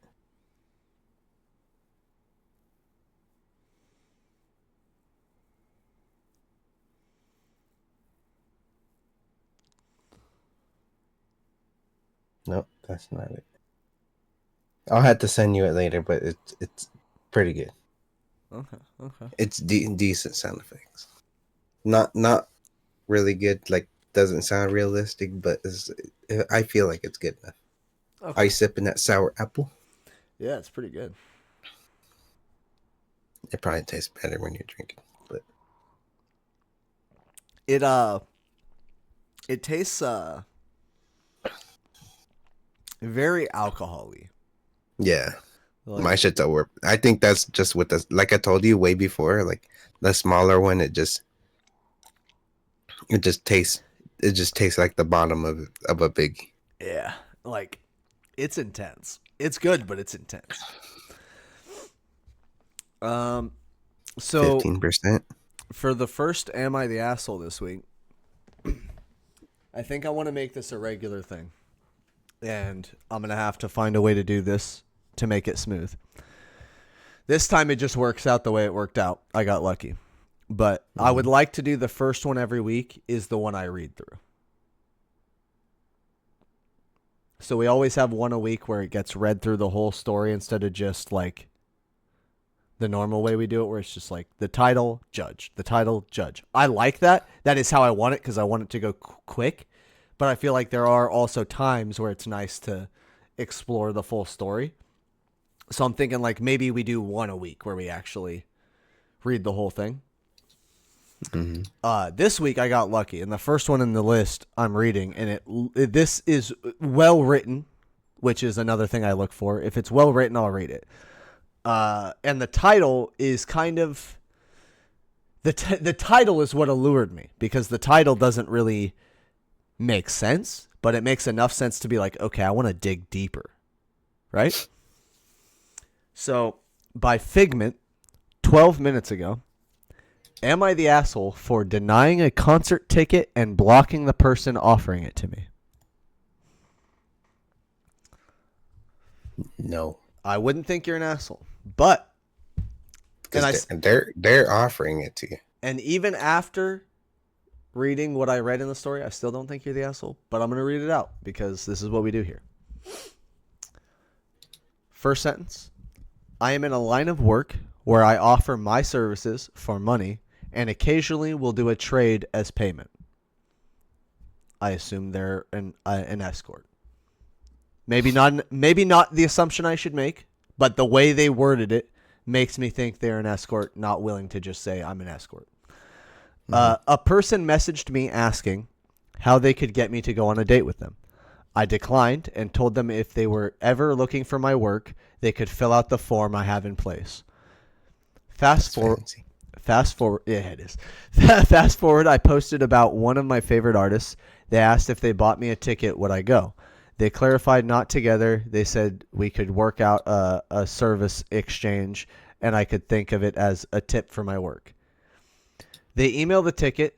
I didn't click accept since we hadn't set the service appointment. I then try to set up the appointment. They say don't worry about it. All they want to do is get to know me better and ask to meet for dinner. They were now calling me sweetheart and beautiful and using emojis in the message, which they weren't previously. My fear was that if I indulged this request, it wouldn't be the last, and that this ticket was now going to be used as a bargaining chip for more. Fair thought. Smart girl. Smart fucking girl. I declined the ticket and blocked them. The concert is far enough away they can either get a refund for the ticket, resell it, or gift it to someone else. I would like to clarify, not all concert tickets will allow you to refund. But you do make a good point that they can resell it or gift it to someone else. If you didn't accept it, they can give it away. To me, cutting contact was the safest option, as they seemed to be attempting to manipulate me. They found me on another social media and messaged me, to which I explained I declined the ticket but didn't want contact and blocked them there. So am I the asshole for declining the concert ticket and blocking a person when they seem to change their reasoning for trying to give it to me? No. I don't think you're the asshole. I think that's a great story, and I think that's an incredible fucking description of a situation. Thank you for putting the time and effort into writing something well. No, you're not the asshole, in my opinion. Marcel. I don't think she's the asshole. All right. I would like to say, between me, Marcel, and all of the comments on the post, you're not an asshole. Not even a little bit. Thank you for your story, Figment. I appreciate that a lot. Maybe a bit. All right. Just kidding. From Sinner's Sin, 16 minutes ago. Am I the asshole for not going to my stepdaughter's graduation? No. You don't have to go to everything. You don't have to go to everything. There's so much in this world, you do not have to go to everything. If you told her you were going to go and then decided not to last minute and you did some like flippy shit, you're an asshole for that. But, in my opinion, no. So no? What do you think? If we're not getting into it, probably not. Like you said, you don't have to go through everything. Oh. I thought for some reason I thought you had like a this is me making shit up in my head like usual. But the way I was hearing what you said, I thought you meant like you had more in depth to go into this specifically, like you had something aligned with this kind of story, like an experience. And I was like, "Oh shit, we're going to get into it?" But you meant like I'm not yeah. was gonna like say some fucking deep conversation. I thought you had deeper end on your side, but you meant me read through the whole story. Yeah. No, we're not gonna do that again. But so you don't think they're an asshole? No. No. First of all, not to be rude, might be harsh the way I put this out. It's your stepdaughter. It's not your fucking kid. You don't like when you got into a relationship with someone who already had a child. You guys should have been mature enough to know, like, I'm not going to go to everything your fucking kid has. Like, I have my own life. I love your kid. I respect your kid. I want to treat your kid with, like, the utmost parental persuasion. No, that sounds bad. But, like, I want to take care of your kid kind of thing. But you don't, like, you have to also accept the barrier of, like, that's not his kid. He's not going to go to everything. He's not going to see every basketball game she plays. He's not going to fucking... He has his own life. People have their own lives. I don't think you're the asshole for not going. Just like I 100% think my dad is an asshole, but I also don't think he's an asshole for not, like, coming to my graduation. People don't go to shit. It happens. I feel like I'm taking this a little too personally. We're gonna move on. Shit happens. Yeah. What? Yeah. Shit happens. From WJAF Wajav. From Wajav. 31 minutes ago. Would I be the asshole? Got the email address of someone registering spam to my phone number. Never mind. I hate that one. I'm not reading through that one because you did a shitty title. From Worried Health. 31 minutes ago. Am I the asshole for complimenting my friend's parenting? What the fuck? For complimenting your friend's parenting? How are you? Yeah, no, I don't see any way you're an asshole. Just a compliment. If it's a compliment's mostly positive. That's what I think. That's what it's supposed to be, right? Compliment. That's supposed to be positive, right? Yeah, it is. Okay, so I scrolled in enough to just know the compliment that he said and how they took it. He said I don't know if it was he. Sorry. They said something, you're raising some woman, a fine husband, be proud. I wasn't expecting this to offend her. I wouldn't expect that to offend someone. You're raising some woman, a fine husband would be proud kind of thing. That's actually fucking really nice, yeah. I wasn't expecting this to offend her, but it did. She got kind of upset and said something along the lines of, he's a child, don't speak about him like that. That's kind of over the top. Yeah, they complimented your parenting and your child for being a good kid, and you got offended by that. No, you're not the asshole. Like, he's a good kid. He's going to grow up to be a good guy. Exactly. Type shit. Yeah. She's like, he's going to make someone happy someday. And she was like, don't speak about him like that. He's just a kid. Yeah, like, what the fuck? Like, I don't know. The only perspective I can see in my head that would be offended by this is some parent that's like, don't talk about my child like they're gonna be, gay or straight kind of thing. Mm. Like, how do you know he's gonna have a husband, or how do you know they're gonna have a wife kind of thing? Like, why would you say something like that? But that's that's only in this PC political correctness world we've driven. I know I just was redundant when I said PC and then explained what PC is, but like this world we've created of like you have to be nice to people all the fucking time. We're destroying ourselves. We are creating mental illnesses by bullying people who are real. And yeah, no, I don't think you're the asshole. She's the asshole. Yeah, she's the asshole. She should not have gotten offended by you complimenting her fucking parenting. Like, that's fucking ridiculous. Actually, you know who I know who's going to listen to this? And I know who's going to listen to this well enough? My mother. My mom You're a mom. You're a mom. Mom. You're a mom? Yeah, you're my mom, so I know you're a mom. Give me your perspective on this. Text me, and I'll put it in the next episode. I'll like read off your text or whatever. But tell me what you think. Could you ever find a perspective or a thought where you would be insulted or upset by someone saying, you're raising a good kid, they're going to make a woman proud someday? Like, would you find any offense in that? I genuinely want to know.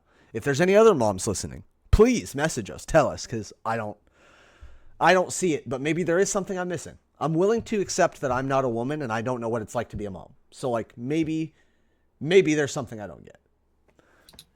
We don't understand. Yeah, I genuinely am baffled by that, but it could just be man brain. And like, I'll admit, it could just be the way I think.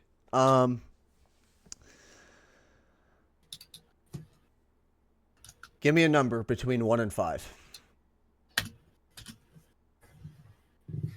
2. All right, we're doing 2 more.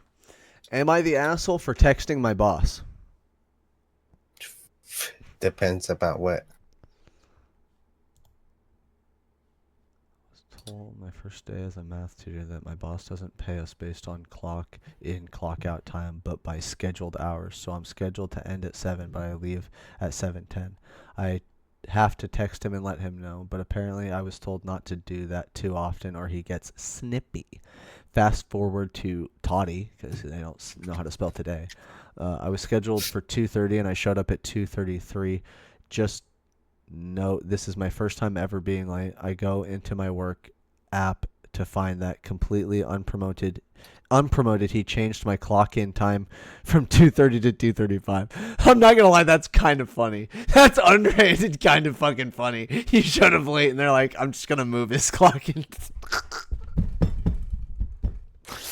Okay, I'm sorry, that's fucked up, but that's giving me a giggle. I cannot Hey, one before the other one, check the drive, Google Drive, Okay. the one that says gangsta. That's the one with the sound effects in the beginning. That's one of the first beats I made on Reason. You gotta play with to the mic too. You want me to play right now? Yes, sir. Oh, I'm not putting it on the mic. It's just gonna be on the podcast. Put it on them. I'll do that too. Where did you put it? It's in the drive. Which one's it called? Oh, Gangsta. I didn't see it. My bad. All right, let's play that real quick. No, you're not the asshole for texting your boss. Just by the way, you're not the asshole for texting your boss. Not the asshole.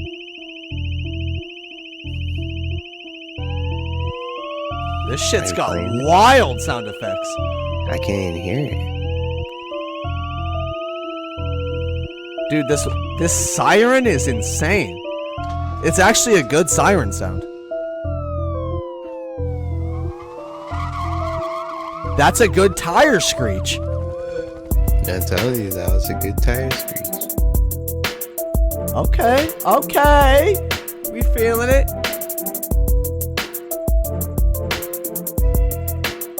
I definitely could not kill this beat. This beat would destroy me.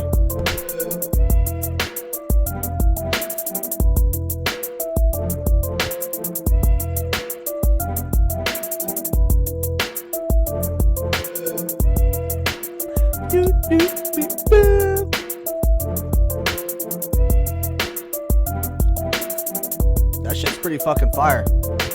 Should I play it all the way through? Nah, you can listen to it later. I'll listen to it. I'll finish it later, yeah.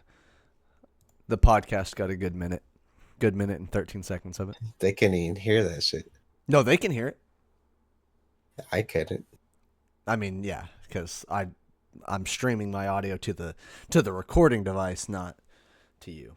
But that's one of the first beats I made on Reason after I was doing FL Studio. Oh. That's when I bought Reason. I was like, okay, I'm gonna do this one. Because I looked on videos on Reason. I'm like, okay, it looks like it's for me. But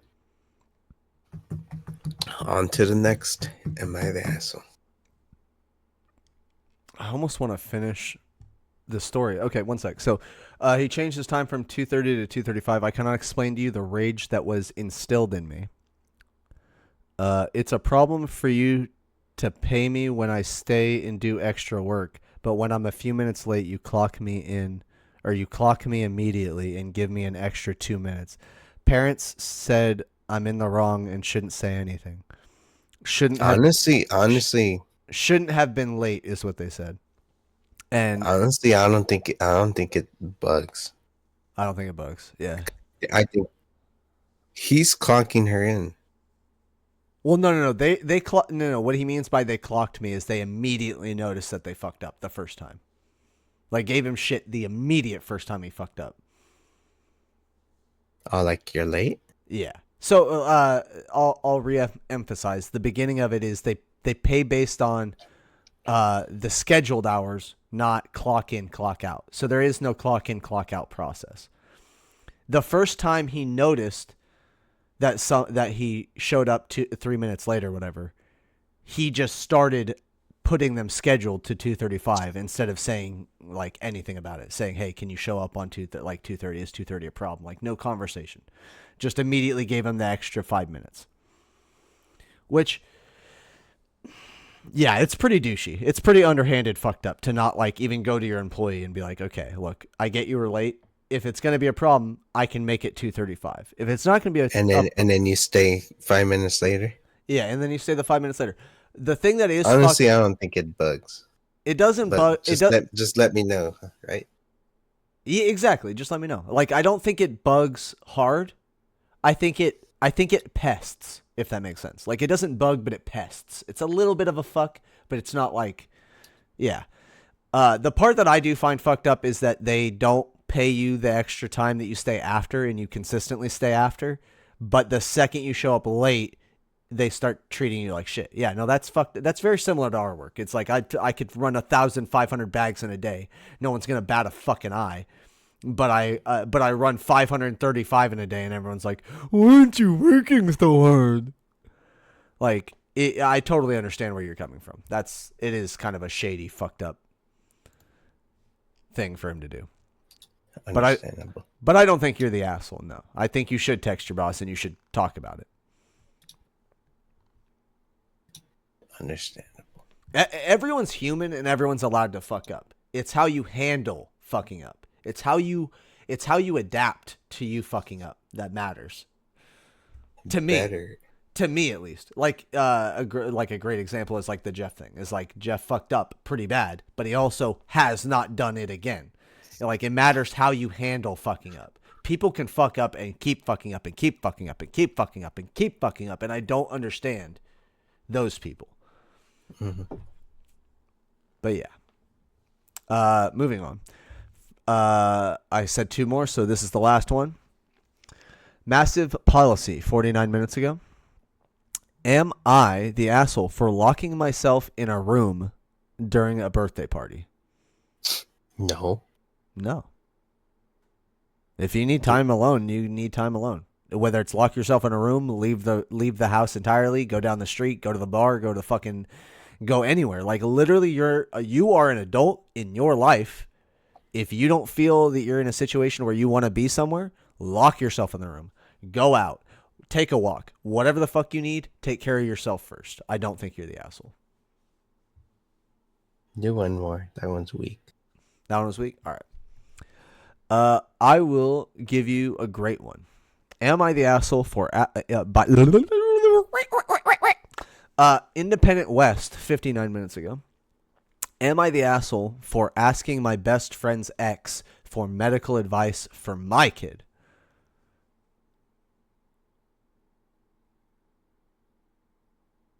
There's a couple layers in there. That's actually a good question. Am I the asshole for asking my best friend's ex for medical advice for my child? If you're under the impression that they had a better knowledge of medical things, then no, I don't think it matters who you go to. If you believe they have a better perspective on it, like why not? Why not go to someone you trust their instincts on, regardless of if they're an ex of your friend or not? Right? Or am I tripping?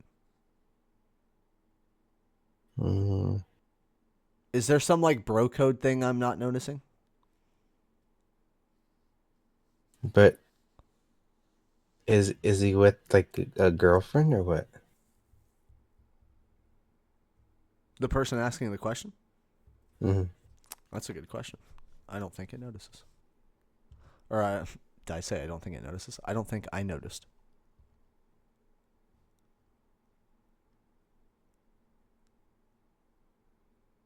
If it's not, then it really doesn't matter. But You know what? Fuck it. This one's written. This one's written pretty well too, so I'll just read it. I'll read it quick. I, 40-year-old female, have had a best friend, also 40-year-old female, since high school. We've been through everything together. Her debut, a Filipino quintillion similar to a quinceanera, graduations, uh, breakups, board exams, and even her medical license oath taking. I paid my own way to attend her out of town bachelorette, which included a plane, a boat ride, and at that bachelorette, I overheard her and her doctor friends complaining about people calling them for free medical advice. This hit home because I've done that whenever my kids or I are sick. Fast forward, she got married to a guy I barely know. I wasn't invited to be part of her bridal entourage, which stung a bit, but she explained it was because they had elaborate dance rehearsals and knew I was busy with work and being a mom. I said I understood and would attend if she invited me, which she did, and I was happy for her. Now she had this ex-boyfriend who I was thinking Now she had this ex-boyfriend who I think it was the one that got away. He was a pediatrician and they broke up after he admitted to kissing a coworker at a Christmas party. She was devastated and I stayed up with her all night to comfort her.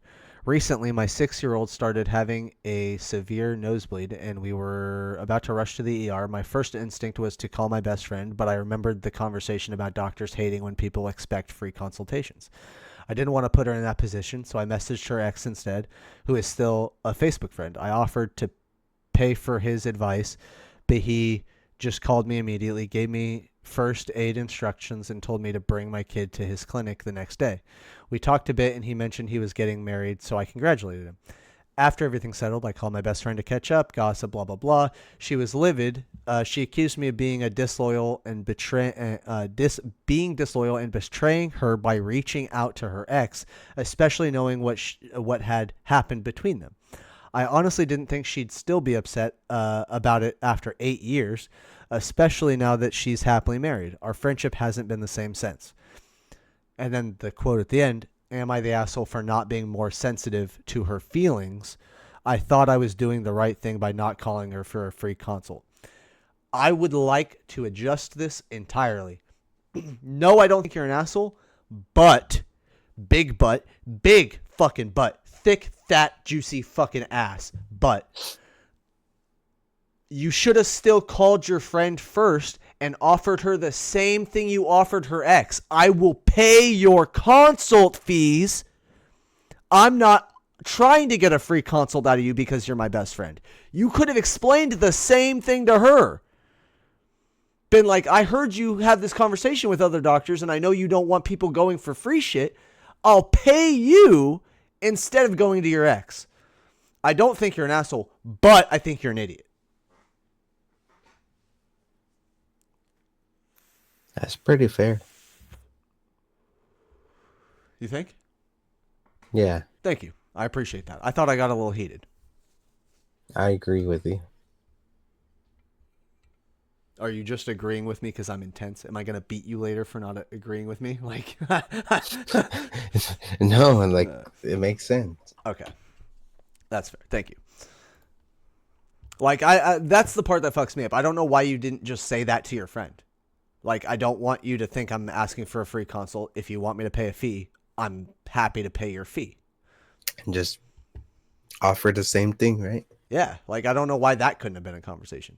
But I also don't think you're an asshole for having that thought in your head. And I don't think you're an asshole for reaching out to someone else because of that. And I don't think you're an asshole because you still asked that person to pay their fee. Nothing you did was like, nothing you did makes you an asshole. You just didn't think. You just came out the asshole. Yeah, you just didn't think like a step ahead. Like, I don't think you're the asshole. I'm curious what the comments say. Not the asshole, but there also isn't an asshole in this situation. Okay, that's fair. Ish. Obviously, she should understand that your child was sick and it was 8 years ago. She moved on and is happily married. However, why not use the internet or whatever question you needed? And if you're already going to the ER, why did you need to call a doctor/pediatrician? I'll add this. If it was 8 years ago, why is he still bugging about it? You mean her, the friend? Well, someone. If it was 8 years ago, yeah. Why? Get over it. Yeah, exactly. 8 years ago, the friend should have fucked off. Yeah, like gotten over it. Not the asshole. Unfortunately, this seems to be just a really emotional misunderstanding on several parts. I hope you can lean on your past friendship to have a really good open discussion with each other. My question is, why wouldn't you have messaged her and offered to pay her? Yeah, exactly. That's what I said. That's what you said. Literally what I said. Thank you. Okay, I'm not crazy. I'm not crazy for having that perspective. That's all. Like, oh, what's crazy is the fucking person that posted that is a. It says certified proctologist. What's a proctologist? What is a proctologist? It's a type of doctor, but I don't know. I think they're a bone doctor. My boner. They're a porn star. That's what a proctologist is. A proctologist, also known as a colorectal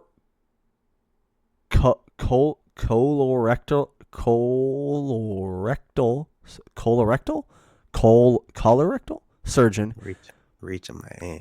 Is a medical professional who specializes in the diagnosis and treatment of conditions affecting the lower digestive tract, including the anus, rectum, and colon. Okay, are they a certified proctologist or are they just like anal? That's the question I gotta ask. Interesting. Okay, and a proctologist is an anal doctor.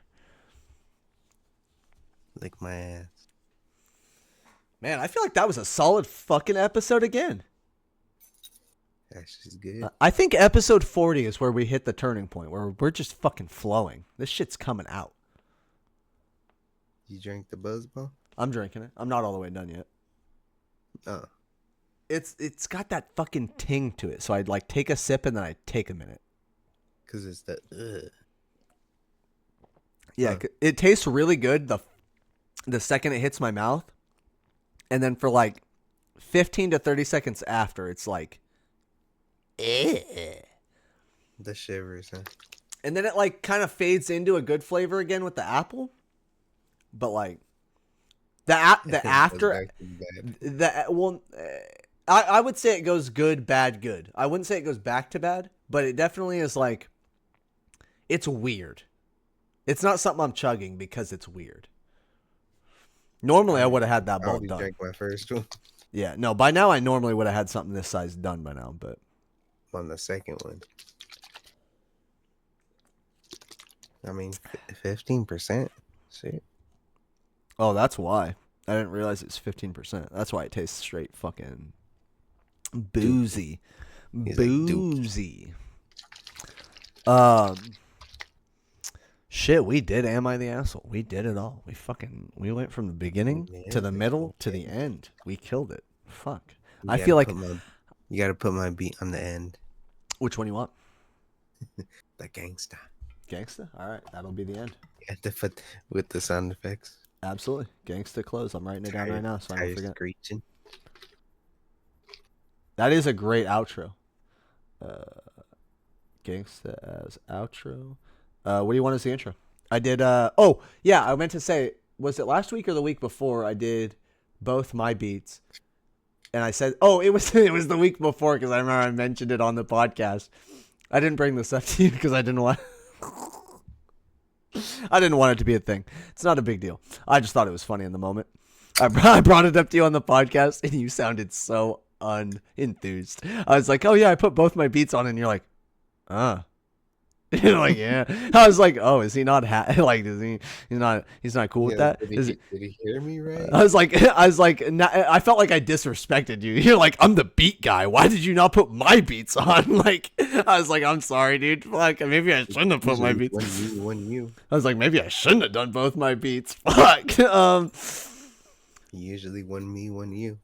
I usually do one me, you, one you, or I do both yours because like mine haven't been that great until I'd say the last like 2 weeks. I've started getting a little bit better. But you are the beat guy.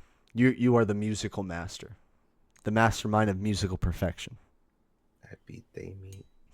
Yeah, you do. Pause. So Gangsta is the outro. What do you want as the intro? I'm gonna take a hit of this new bowl. one I sent? The FL one or whatever, or what is it? F11. RLL 148. RLL. I said F11. It kind of looked like it, but Okay.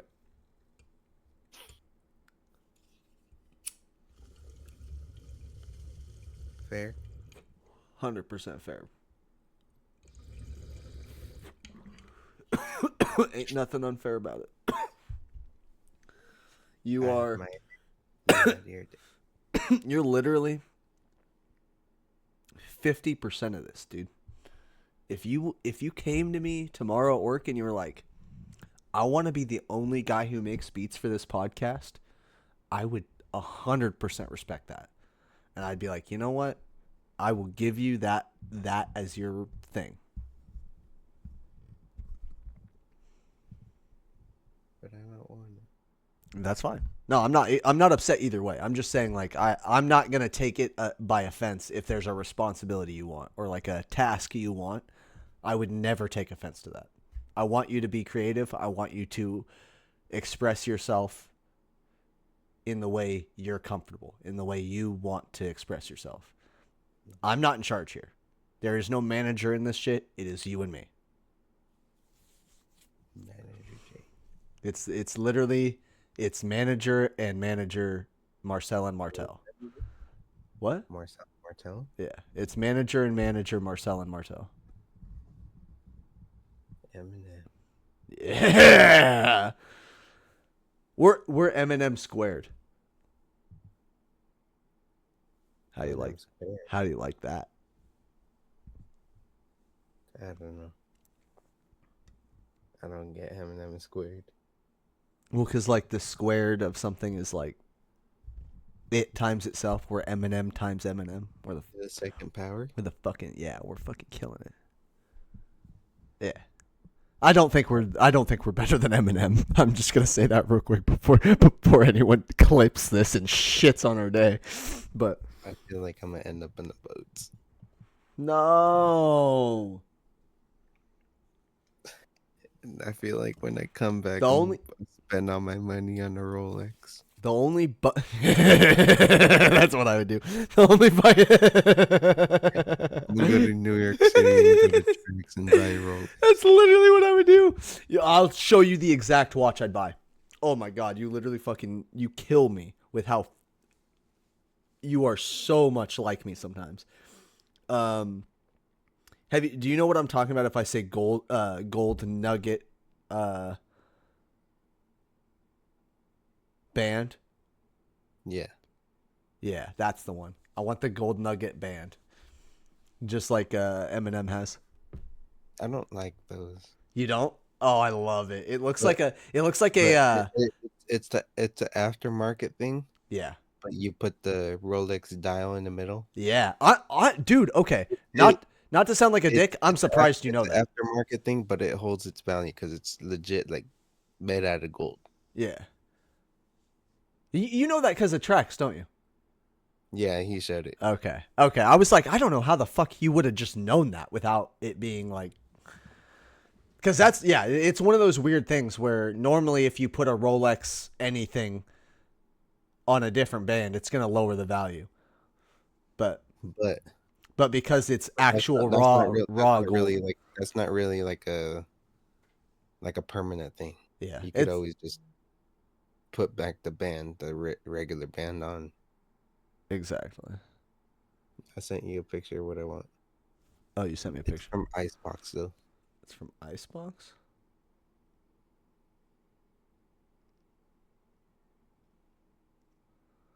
Ooh. I'm spending the whole boat check on it. Oh. Iced out, huh? Cartier. Cartier, high quality, dude. Damn. Is that how you spell that? Cartier?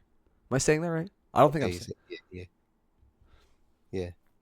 That is Cartier. fancy as fuck, dude. I love that blue on that white. That That blue on that that white looks. probably won't hold. That probably won't hold the value though, but Why do you think it wouldn't? because it's iced out, it's not original. Oh, yeah. Okay, fair enough. The original's just steel, Yeah. and it's worth The original it's will worth always hold like value. 7 grand. I forget that a lot. Originals will always hold value better. Like cars, if it doesn't have the original engine or like the original transmission or like whatever, like car people might be the most insane people I've ever met. Because they'll do what? They don't really care about that. Some of them. Well, okay, I shouldn't have said enthusiast.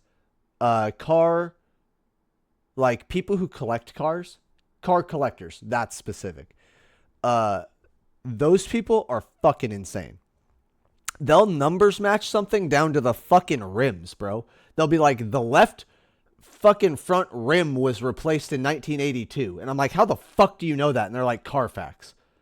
Like, the fucking, they'll numbers match that shit down to the brake calipers, bro. And I'm like, why the fuck do you This care? fender wasn't there. Yeah, literally. And I'm like, I get it. Because they want the Still, original. They want the OG shit. But I'm like, bruh, it's a fucking brake caliper. Shit breaks down. Numbers matching people are crazy. They're the craziest people I've met. I kind of see those more with the like the hot rod scene. Yeah, the older classics. Mm-hmm. Yeah, definitely. They're like, this is a 1937 T-Bug or T-Bucket. Why does it have a 1968 Chevy LS in it? And I'm like, why? Like, The shit what I see with like not with that scene, but with like car people scene, they get bugged out like from the original miles. yep. Engine miles versus original miles will set a Like dude off. like it doesn't matter like if you got a brand new engine, you barely had it 2 months ago, Yep. fucking fresh 30K miles on it. Doesn't But matter. if you The change the original miles, odometer, they'll pissed. oh, they're heated. Yeah, yeah. Change the odometer and a guy will kill you. Like it's like their law. It's their Bible, bro. The fucking odometer shit is their like Corinthians. Yeah, but there's a thing where like And then it gets even deeper than that, dude. I don't know if you know this, but there's guys that'll literally go to a car that's exactly what they want, but the person hasn't run like the right coolant type, or they didn't run like the specific oil they wanted them to run. And they're like, nope, I'm out. You could clean the entire engine, put oil in it, but they're like, nope. Don't trust it. Didn't have synthetic royal purple in it for 27 years. Don't trust it. And they'll walk the fuck out with their $50,000. that's crazy. Or Last thing, what's your dream car? my dream car has changed so many times over the years, so I need to look up what the year is.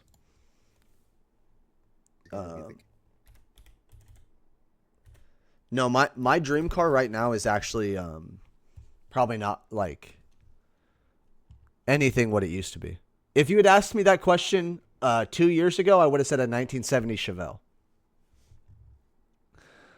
Not bad. But I think my dream car is a 1998 or a 2002 Skyline R34 GTR. I think you told me that before. Yeah, the R34 GTR is a sexy fucking car. And now that I know they come in a 4-door, I might even want a 4-door. Was that 99? It was 98 to 2002. But I specify I want the first year or the last year. I either want the year that they fucked the most shit up on, which is the first year, or I want the final version, which is the perfect version, the 2002. I like the stuff in the middle is where they fucking mismatched things to get it right. I don't want the mismatch process. I want the finished product or something I can fix myself. R34s are beauties, but They look good. I'd probably go for R32.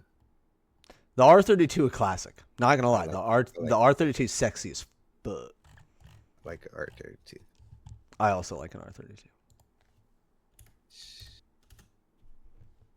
But my dream car, other than the Evos, probably Porsche 911.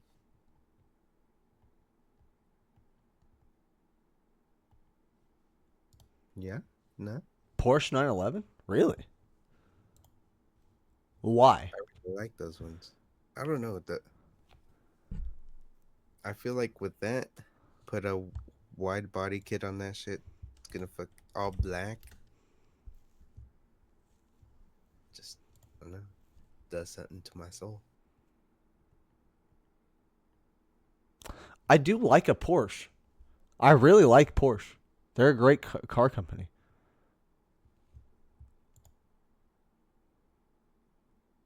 You don't think that's the move? No, I do. I'm just trying to like envision you in a 911. You never thought that was my thing? Well, you've talked about it before a little bit, but I wouldn't have thought that was like that's the one. Not the Carrera though. Yeah, not the Carrera. Let's one second. Let me my Porsche dream car, because I also have a Porsche dream car, is the GT3 RS. I think the GT3 RS is the sexiest Porsche they've ever put out. And I know I haven't driven one of these specifically in real life, but I've driven them like simulation style or like Forza, all sorts of stuff. And the GT3 RS corners, so good. You can take a corner at like 80 that a normal car would have to go 40 on. They're fucking awesome cars. Don't take my advice. If anyone heard that, don't do that. Don't be taking corners at 80. I'm just saying, like, they are so well made for turns. Maybe an older Carrera. If you search up 1994 Porsche 911 Carrera, like that. You said 94? Yeah, 1994 Porsche 911 Carrera. Oh, Like boy. All black. So, look, I love you. I hate the look of that car. That car looks like a bug. A good bug. Definitely a good bug. I'll give you that. It's a good bug. It doesn't. This car doesn't strike my opinion, or not my opinion. Sorry, this one doesn't strike my interest as much. Though I will say, I'm looking at a side shot of it, just the literally almost as if it was 2D side image of it. It's not 2D, but you know what I mean. And it does look really good from the side. And that's the only thing you're ever going to see. You're going to walk up to the side, get in, and then you're going to see it from the inside. Mm-hmm. So maybe that is the call, because that's a sexy fucking car from the side. Okay, again, another edit onto my negative comment, because I hate being negative about shit. I always have to find the beauty in shit. The color of this car is very important. In black, it looks good. In white, it looks good. In red, it looks awful. It looks terrible in red, which is like the first picture I saw was red. It looks It looks so bad in red. In yellow, not great. Silver, it looks terrible in silver. I don't know why it looks bad in silver. Silver is such a neutral color. It makes every car look good, but does not look good in silver. In black, it looks a lot better.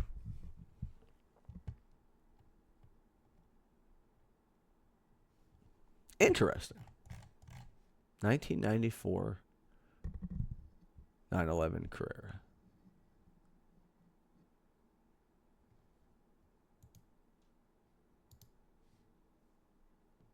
I feel like I had another last thing and I don't remember what it was.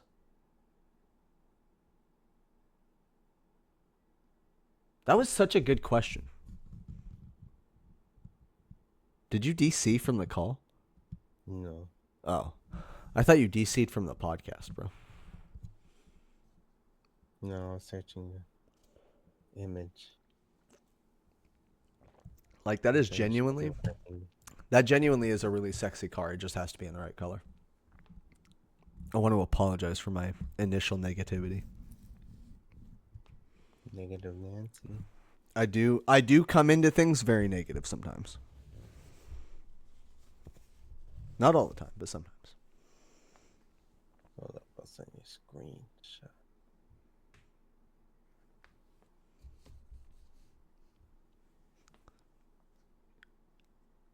Ooh, okay. Here's my last thing before we end. Did you see it? No. Here is. No, I still don't see your thing. Here's my last thing before I forget it. What is your, what is the car you say is the most underrated car?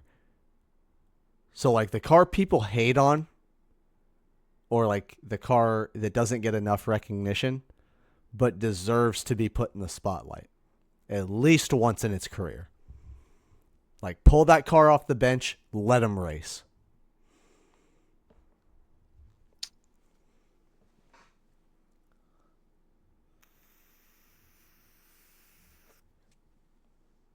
That's kind of rough because people already been through years to figure that shit out. To like race the weirdest shit, right?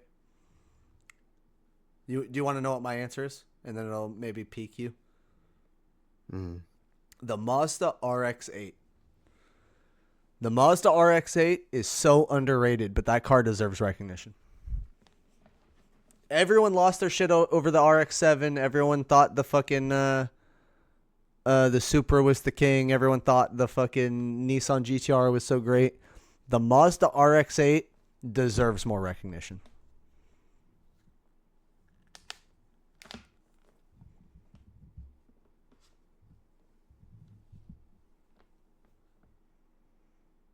I wouldn't disagree, but I would kind of disagree. I mean, that's fine. The RX-8 has a lot of electrical issues. Oh, interesting to learn. Didn't know that.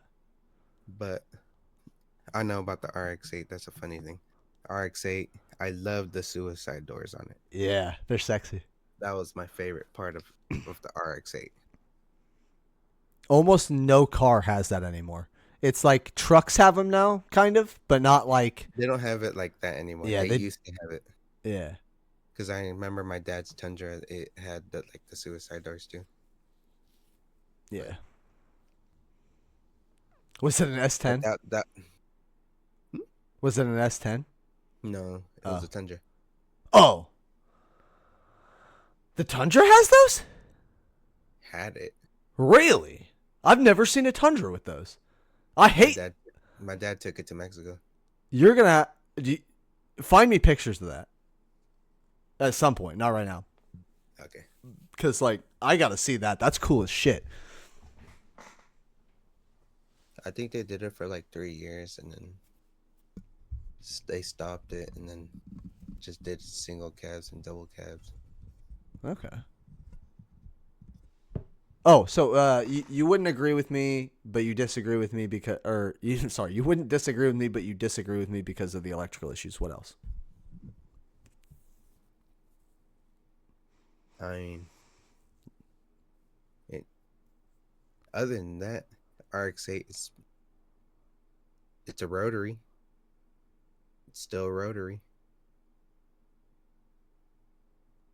I'm not mad at it. What? I would hope you're not. It's just my I'm opinion. not mad at. I'm What's not mad at it. what's your um choice for a car that should get more recognition than it does? Fuck.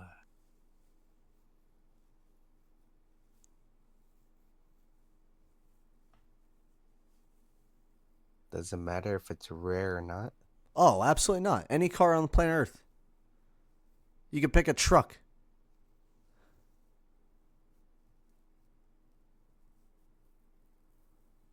I mean, it's famous though. It has recognition, It, but it, it can be famous, but it's forgotten about. ooh, what's forgotten about? Tell me.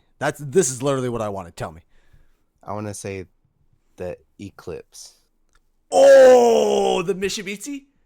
The old ones, I think from I think 98 under, I'm gonna have to look this up. because they got the the old 4G63, the DSM engines. What year did you say? Sorry. I think 98. And then you said before, so earlier. I'm gonna do 95. Yeah, the Fast and Furious one, right? Yeah, Yes, I agree. because like the newer ones, they're the V6 ones. Those are ass. I 100% agree with your point. Because you're right. It did have a lot of recognition. It did get famous.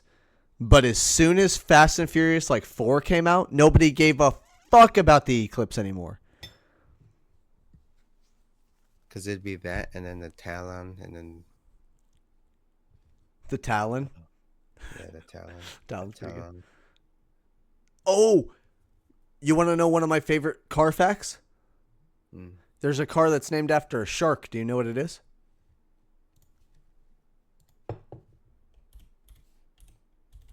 no, The Hyundai Tiburon. Tiburon is named after a shark. Oh, yes. The car's not bad. It looks cool, but I mean, my friend had one. It didn't seem that ass. it looks cool, but it's ass. Are they? Mm. Damn. I will say it didn't run terribly.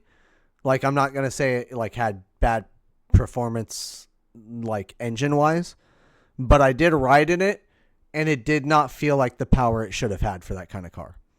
Mm. It felt hella weak for a car like that. It had the look of it though. Yeah, it has the look of a car that should have power and doesn't have the power. Shit. Honorable mention: Nissan Sentra SER. Okay. Spec V. Okay. Oh, they make a Spec V in the Sentra? Yeah. Does Japan make a Spec V of everything? They make it like a Spec R.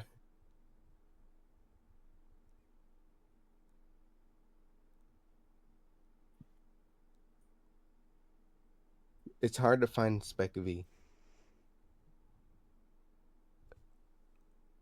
I'm going to sound so stupid for like 2 seconds here. That is what you said originally, though, right? Sentra Spec V? Nissan Sentra SER Spec V. Okay. SCR Spec V. Okay. I didn't get that part wrong. I was listening properly. I was worried I missed something. But they do make a Spec R and everything? Somewhat. Interesting. They make a Spec something. This is what I love about being like caring about a subject. Like this is what I love about it is I feel like I know a lot about cars and you still teach me shit. It's so fun to learn shit with you. Because also another honorable mention: Toyota Celica GT4. Fuck, that was a good one. Yeah, that's a great honorable mention. Oh, god damn, that is a good one.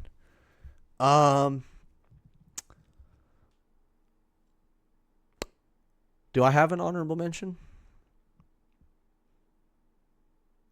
The Gen GT. 4 Camaros. They get shit on all the time, but they drive better than any Camaro I've ever driven. Like that's the car that has the opposite effect of the Tiburon, where the Tiburon looks cool and doesn't drive like shit. The Camaro looks fucking weird. Everyone makes fun of it. They're like, "Oh, it looks like a dildo. Oh, it looks like a fucking catfish. Oh, it looks like this. Oh, it looks like that." But the Gen 4 Camaro cornered like a sports car while having the power of a muscle car. I loved that car. I feel like you gotta drive it. Yeah, it is. It is one of those cars where you absolutely have to. Well, you don't even have to drive it. You just have to be in it. But like, yeah, it's an experience, that car. Because I never drove any American muscle. Really? You've never even driven Chris's Charger just for fun? Oh, I did. That counts. But it's not really American muscle. Man, I love that you said that. That fucking that makes my true American muscle heart beat faster. Because you're right. You're right. You know that you feel it. Yeah, you feel it in a real American muscle. Yeah. Because Chris's shit is not stick shift, nothing. Nah, yeah. Well, it doesn't even have to be stick shift. If it's automatic, you still feel it. Yeah, yeah. But I know what you mean. Yeah, it's like it's not. It's not true. It's not true American muscle. You're right. It's the fucking evolution of American muscle. But true American muscle is like the 80s, the 70s, the 60s, the real raw shit. My buddy had a fucking. I would admit it felt smooth driving it. When you press on the gas, it's smooth. Oh yeah, that's not how American muscle should feel. When there's that, like it feels too smooth. Like it feels fake. It feels like a sports car. Yeah, weird. That's weird. I should have you drive my Magnum and tell me the differences, because his powertrain in his car should be the same as mine. Like his is a little newer, more advanced, like computer wise. But his is basically the exact same 3 point. Shut up, Alexa! I didn't fucking ask you. What did I say? Oh, do you have the thing, what's that thing called? Where you disable it? Traction control? Yeah. Yeah, I can turn that off, yeah. I always like to turn it off. So weirdly enough, I was always a turn it off guy until I got in my Magnum. I only turn it off in my Magnum when I want to feel the rawness. But I usually just leave it on specifically because it puts a stupid fucking light on my dash. I don't want to look at the fucking light on my dash all the time when I drive. So I leave it on. I'm like, whatever, the car wants it on. Fuck off. But no, typically I would want it off too, because it like, I think the car shifts better with it off. Which doesn't make any sense other than computer like bullshit. Well, I think it makes sense, because if you have it on, if it thinks it slips, it's gonna press on your brakes more. Yeah. Computerized, you know. Yeah. It's not like a literal press on the brakes, but what it does is it like turns down engine speed. Yeah. It lowers throttle speed. But yeah, I know. Because I know with my Jeep, like when I was running through the mud with it, it was getting stuck. Traction control was like on, and it was like shut, kind of like lowering down my RPMs like at force. Yep. So I had to turn it off, and then right there wiggle out the mud. Yeah. Honestly, the Evo, when I took it to the mud, not on purpose. Not on purpose? Oh shit. Okay, I didn't know this. What? When I was doing that, it was getting out the mud quite fine. Oh, okay. Do you think the Evo would have been good to get out of the snow? Yeah. Yeah. It definitely would have. Yeah. The Evo would have cruised out of the snow. Maybe with the right tires. Yeah. if it had some winters on, but no one's really getting winters. Nah, people usually just buy At all least right season. here to get all seasons, yeah. Yeah, we're in Oregon. It's just an all season area. Yeah. If you're really like into it, you'd have like a pair for winter, have a separate one for summer. Yep. That like, If you're extra, get another one for winter. But and that's how I know you're an actual car guy. I guarantee you, we go out on the street outside of a bar, ask 10 motherfucking dudes what the fuck all season tires are compared to winter and summer. They're not going to know the fucking difference. They're not going to know shit, dick fuck. You didn't even go to college and you're telling me there's a difference. Fuck, bro. you know what grinds my gears? Oh, tell me. When like car guys call themselves car guys. Oh yeah, I hate it. I fucking hate it because I don't think of myself as a car guy. I have me to. neither. Me I, neither. I have to explain it sometimes. Like I have to say, "Oh yeah, I'm a car guy" or whatever. But I fucking hate that phrase. That's like either like that's the ending. That's like the definition Yeah, you're at. yeah. Like to explain to them, like, oh yeah. But when someone just says I'm a car guy, just offhand or whatever, yeah, just that phrase. Oh yeah, it's cringy as fuck. I agree. yeah, like when people on TikTok they be like, yeah, I'm a car guy. Oh dude, We don't call each other car guys, you know. we don't. Yeah, no. We just like cars. Exactly. Yeah, we're Enthusiasts. I was about to say something so the exact same but different. I was gonna be like, we just call each other car people. We're enthusiasts. Yeah, we're just enthusiasts of the craft. Like, there's nothing. We're not. We like our car. It's like people who say I'm a beat maker. Like, just say you're a musician. Like, you don't have to say you're a beat maker. It's a little cringy. The specificity. Specificity. Yeah. If I say I'm a car guy, I feel like I gotta like every car, you know, but I don't. Okay, that's an interesting way to think about it too. Yeah, I hadn't thought. What I Mazda Miatas. Ironically, I like the Miata. I don't. Okay, I can't say I like the Miata. I don't have any ill feelings towards the Miata. I don't hate a Miata. I hate the way they look. Really? The whole thing? If you're talking about bug eye, those are the bug eyes. I mean, you're not wrong. That's why you get the fucking pop up. If I want to pop up, I want a fucking a Corolla. An 86 Corolla. Did I show you the Ford Probe I had? The what? The Ford Probe I had with the pop up headlights. We went over this, right? Oh yeah, I think you showed me that. That car actually looked good. There's only certain cars I'll get with the pop-up headlights. RX-7. Ooh yeah. Oh yeah. Oh yeah, baby. Give me an RX-7. Toyota Corolla. Oh, like the 80s? The classic Asian drift cars? Yeah. Did I just specify that it's Asian? It's a Toyota. I feel so. I felt so dumb. Yeah. A86. They made like a whole anime on those, right? What the fuck is it called? Yeah. It's called fuck. I just watched it like 2 days ago. It's a good fucking anime. What the fuck is it called? You should watch it. Um, You should at least watch the clips. It gets you.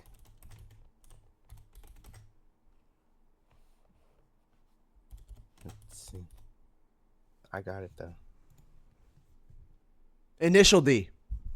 Yeah. Initial D. Yeah. That's It's on. I think it's on Netflix. Crunchyroll, High Dive. Damn, dude. The first YouTube thing that popped up is titled Initial D. 21 years later, still a must-watch anime.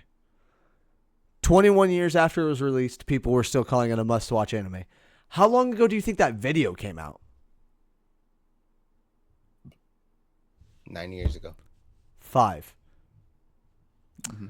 So 26 years later, and that is probably still a must-watch anime. Because in that anime, they had that car. They had a 180 SX with the Nissan Silvia, and they called it a Still 80. Oh. So it's a 180 SX, the 180 SX that had the pop up headlights. In the US, it was known as a 240. You know the 240 SX with the pop ups? I'm gonna look that up. 240 SX. I think I do know what you're talking about. Oh yeah. Oh, I love that car too. That's another underhanded car that has not been Oh, with the given. pop ups? Yeah, that has not been given enough appreciation. That 240 SX with the fucking pop-ups is an insanely good car. So I that was so in Japan it was the 180 SX. That's what that is in US. So like drifters, they always fuck up the front end. So like with other cars, they noticed that you could put in like the Nissan Silvia front end because I guess like the pop-ups was too expensive to replace. So they converted like the front end with the Silvia. So they call it Silvia or Silady. Oh, interesting. You see that shit in the anime. Okay, okay. But the anime you Silady. see bows, I you like see that name, Silady. that's what they call it, Silady. The Japanese are fucking great with this shit. You see that, you see Evos. At the end you see Subaru. I don't know You if this you, is you actually see a fucking Suzuki Cappuccino. what?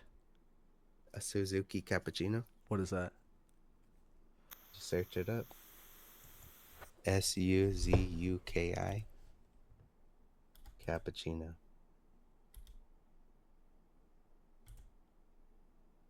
I'm already spelling this wrong. S what? Suki Suzuki Cappuccino. Oh, that's a cute car. It's really small. Yeah. That's why it's lightweight. It's shorter than the fucking Corolla. Oh yeah. How is it shorter than the Corolla? The Corolla's tiny. That's But cool as fuck. It shows that. It shows GTRs too. It shows like the main hitters. Like the true Japanese fucking drift cars. RX-7s. Honestly, I don't think I remember seeing a Supra. Is the D in initial D supposed to be for drift? Yeah. Okay. I didn't want to assume, but I assumed. It's short for inertia drift. Oh, really? Inertia drift. That makes sense. That's sick as fuck. It's pretty sick. Inertia drift. Honestly, I love that. I think you should watch it. I might have to give it a whirl. I actually really love cars, and At least like some clips. and I love good anime. Yeah, at least some clips. I know how you like your clip. I do. I love clips. Damn. We went on a whole fucking anime tangent for a second there. I love Japanese culture. If I could move anywhere in the world, I'd move to Japan tomorrow. B2, say less. Like the culture over there is so. They're like exactly how I feel, if that makes sense. Like they do business on business, and they're not on business, not on business. If that makes sense. Like they're Yeah, as soon as they leave work, they just drink. or whatever. Yeah, it's not like We're not hidden right here. They're just drinking in public because it's legal. Yep. They just literally just live life outside of work, and then they work when they work. Like they You don't. seen the videos when they're just passed out like in the middle of the street? I don't think I've seen. That's like a regular thing. I don't think I've seen that. I have seen little bits of like there'll be like 3 Asian guys on a park bench leaning up against each other, passed out. I've seen that, but I don't think I've seen like in the streets or no shit. That's after a work night. That could be us. Yep. And that's the crazy thing about their culture too, is they can do that. They can leave work, get fucking wasted after work, and they still go in the next day. Just like Mexican. Those motherfuckers are invincible. Mexicans and Japanese are probably the most hardest working, laid back people ever. They will have a good time and still do a better job than anyone else in the room.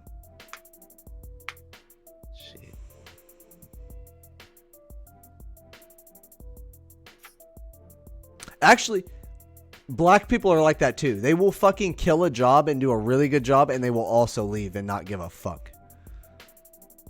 And don't care if they get paid. Yeah, they just do it. Like they're there to fucking do it, kind of thing. Mm-hmm. I think we should end it now. How much hours are we in? 2 hours 53 minutes. Shit, fucking end it. 3 hour episode. I'm probably gonna cut 20 minutes out total. I need to take a piss. You need to take another piss? Yes, sir. All right, that shit was like fucking an hour ago. It was. Should I load up Halo? Yeah. All right, sounds good. Let's end it. Thank you guys for listening. Episode 43 of the podcast. I appreciate you listening through this. I know it's a long one. We really want to be here for you, just like we want you here for us. Whiz out. Whiz about to whiz. Wiz is out, about to go whiz. Laz out. We'll see you in Halo. Love you guys. Peace. I'll be back in a second. Dope.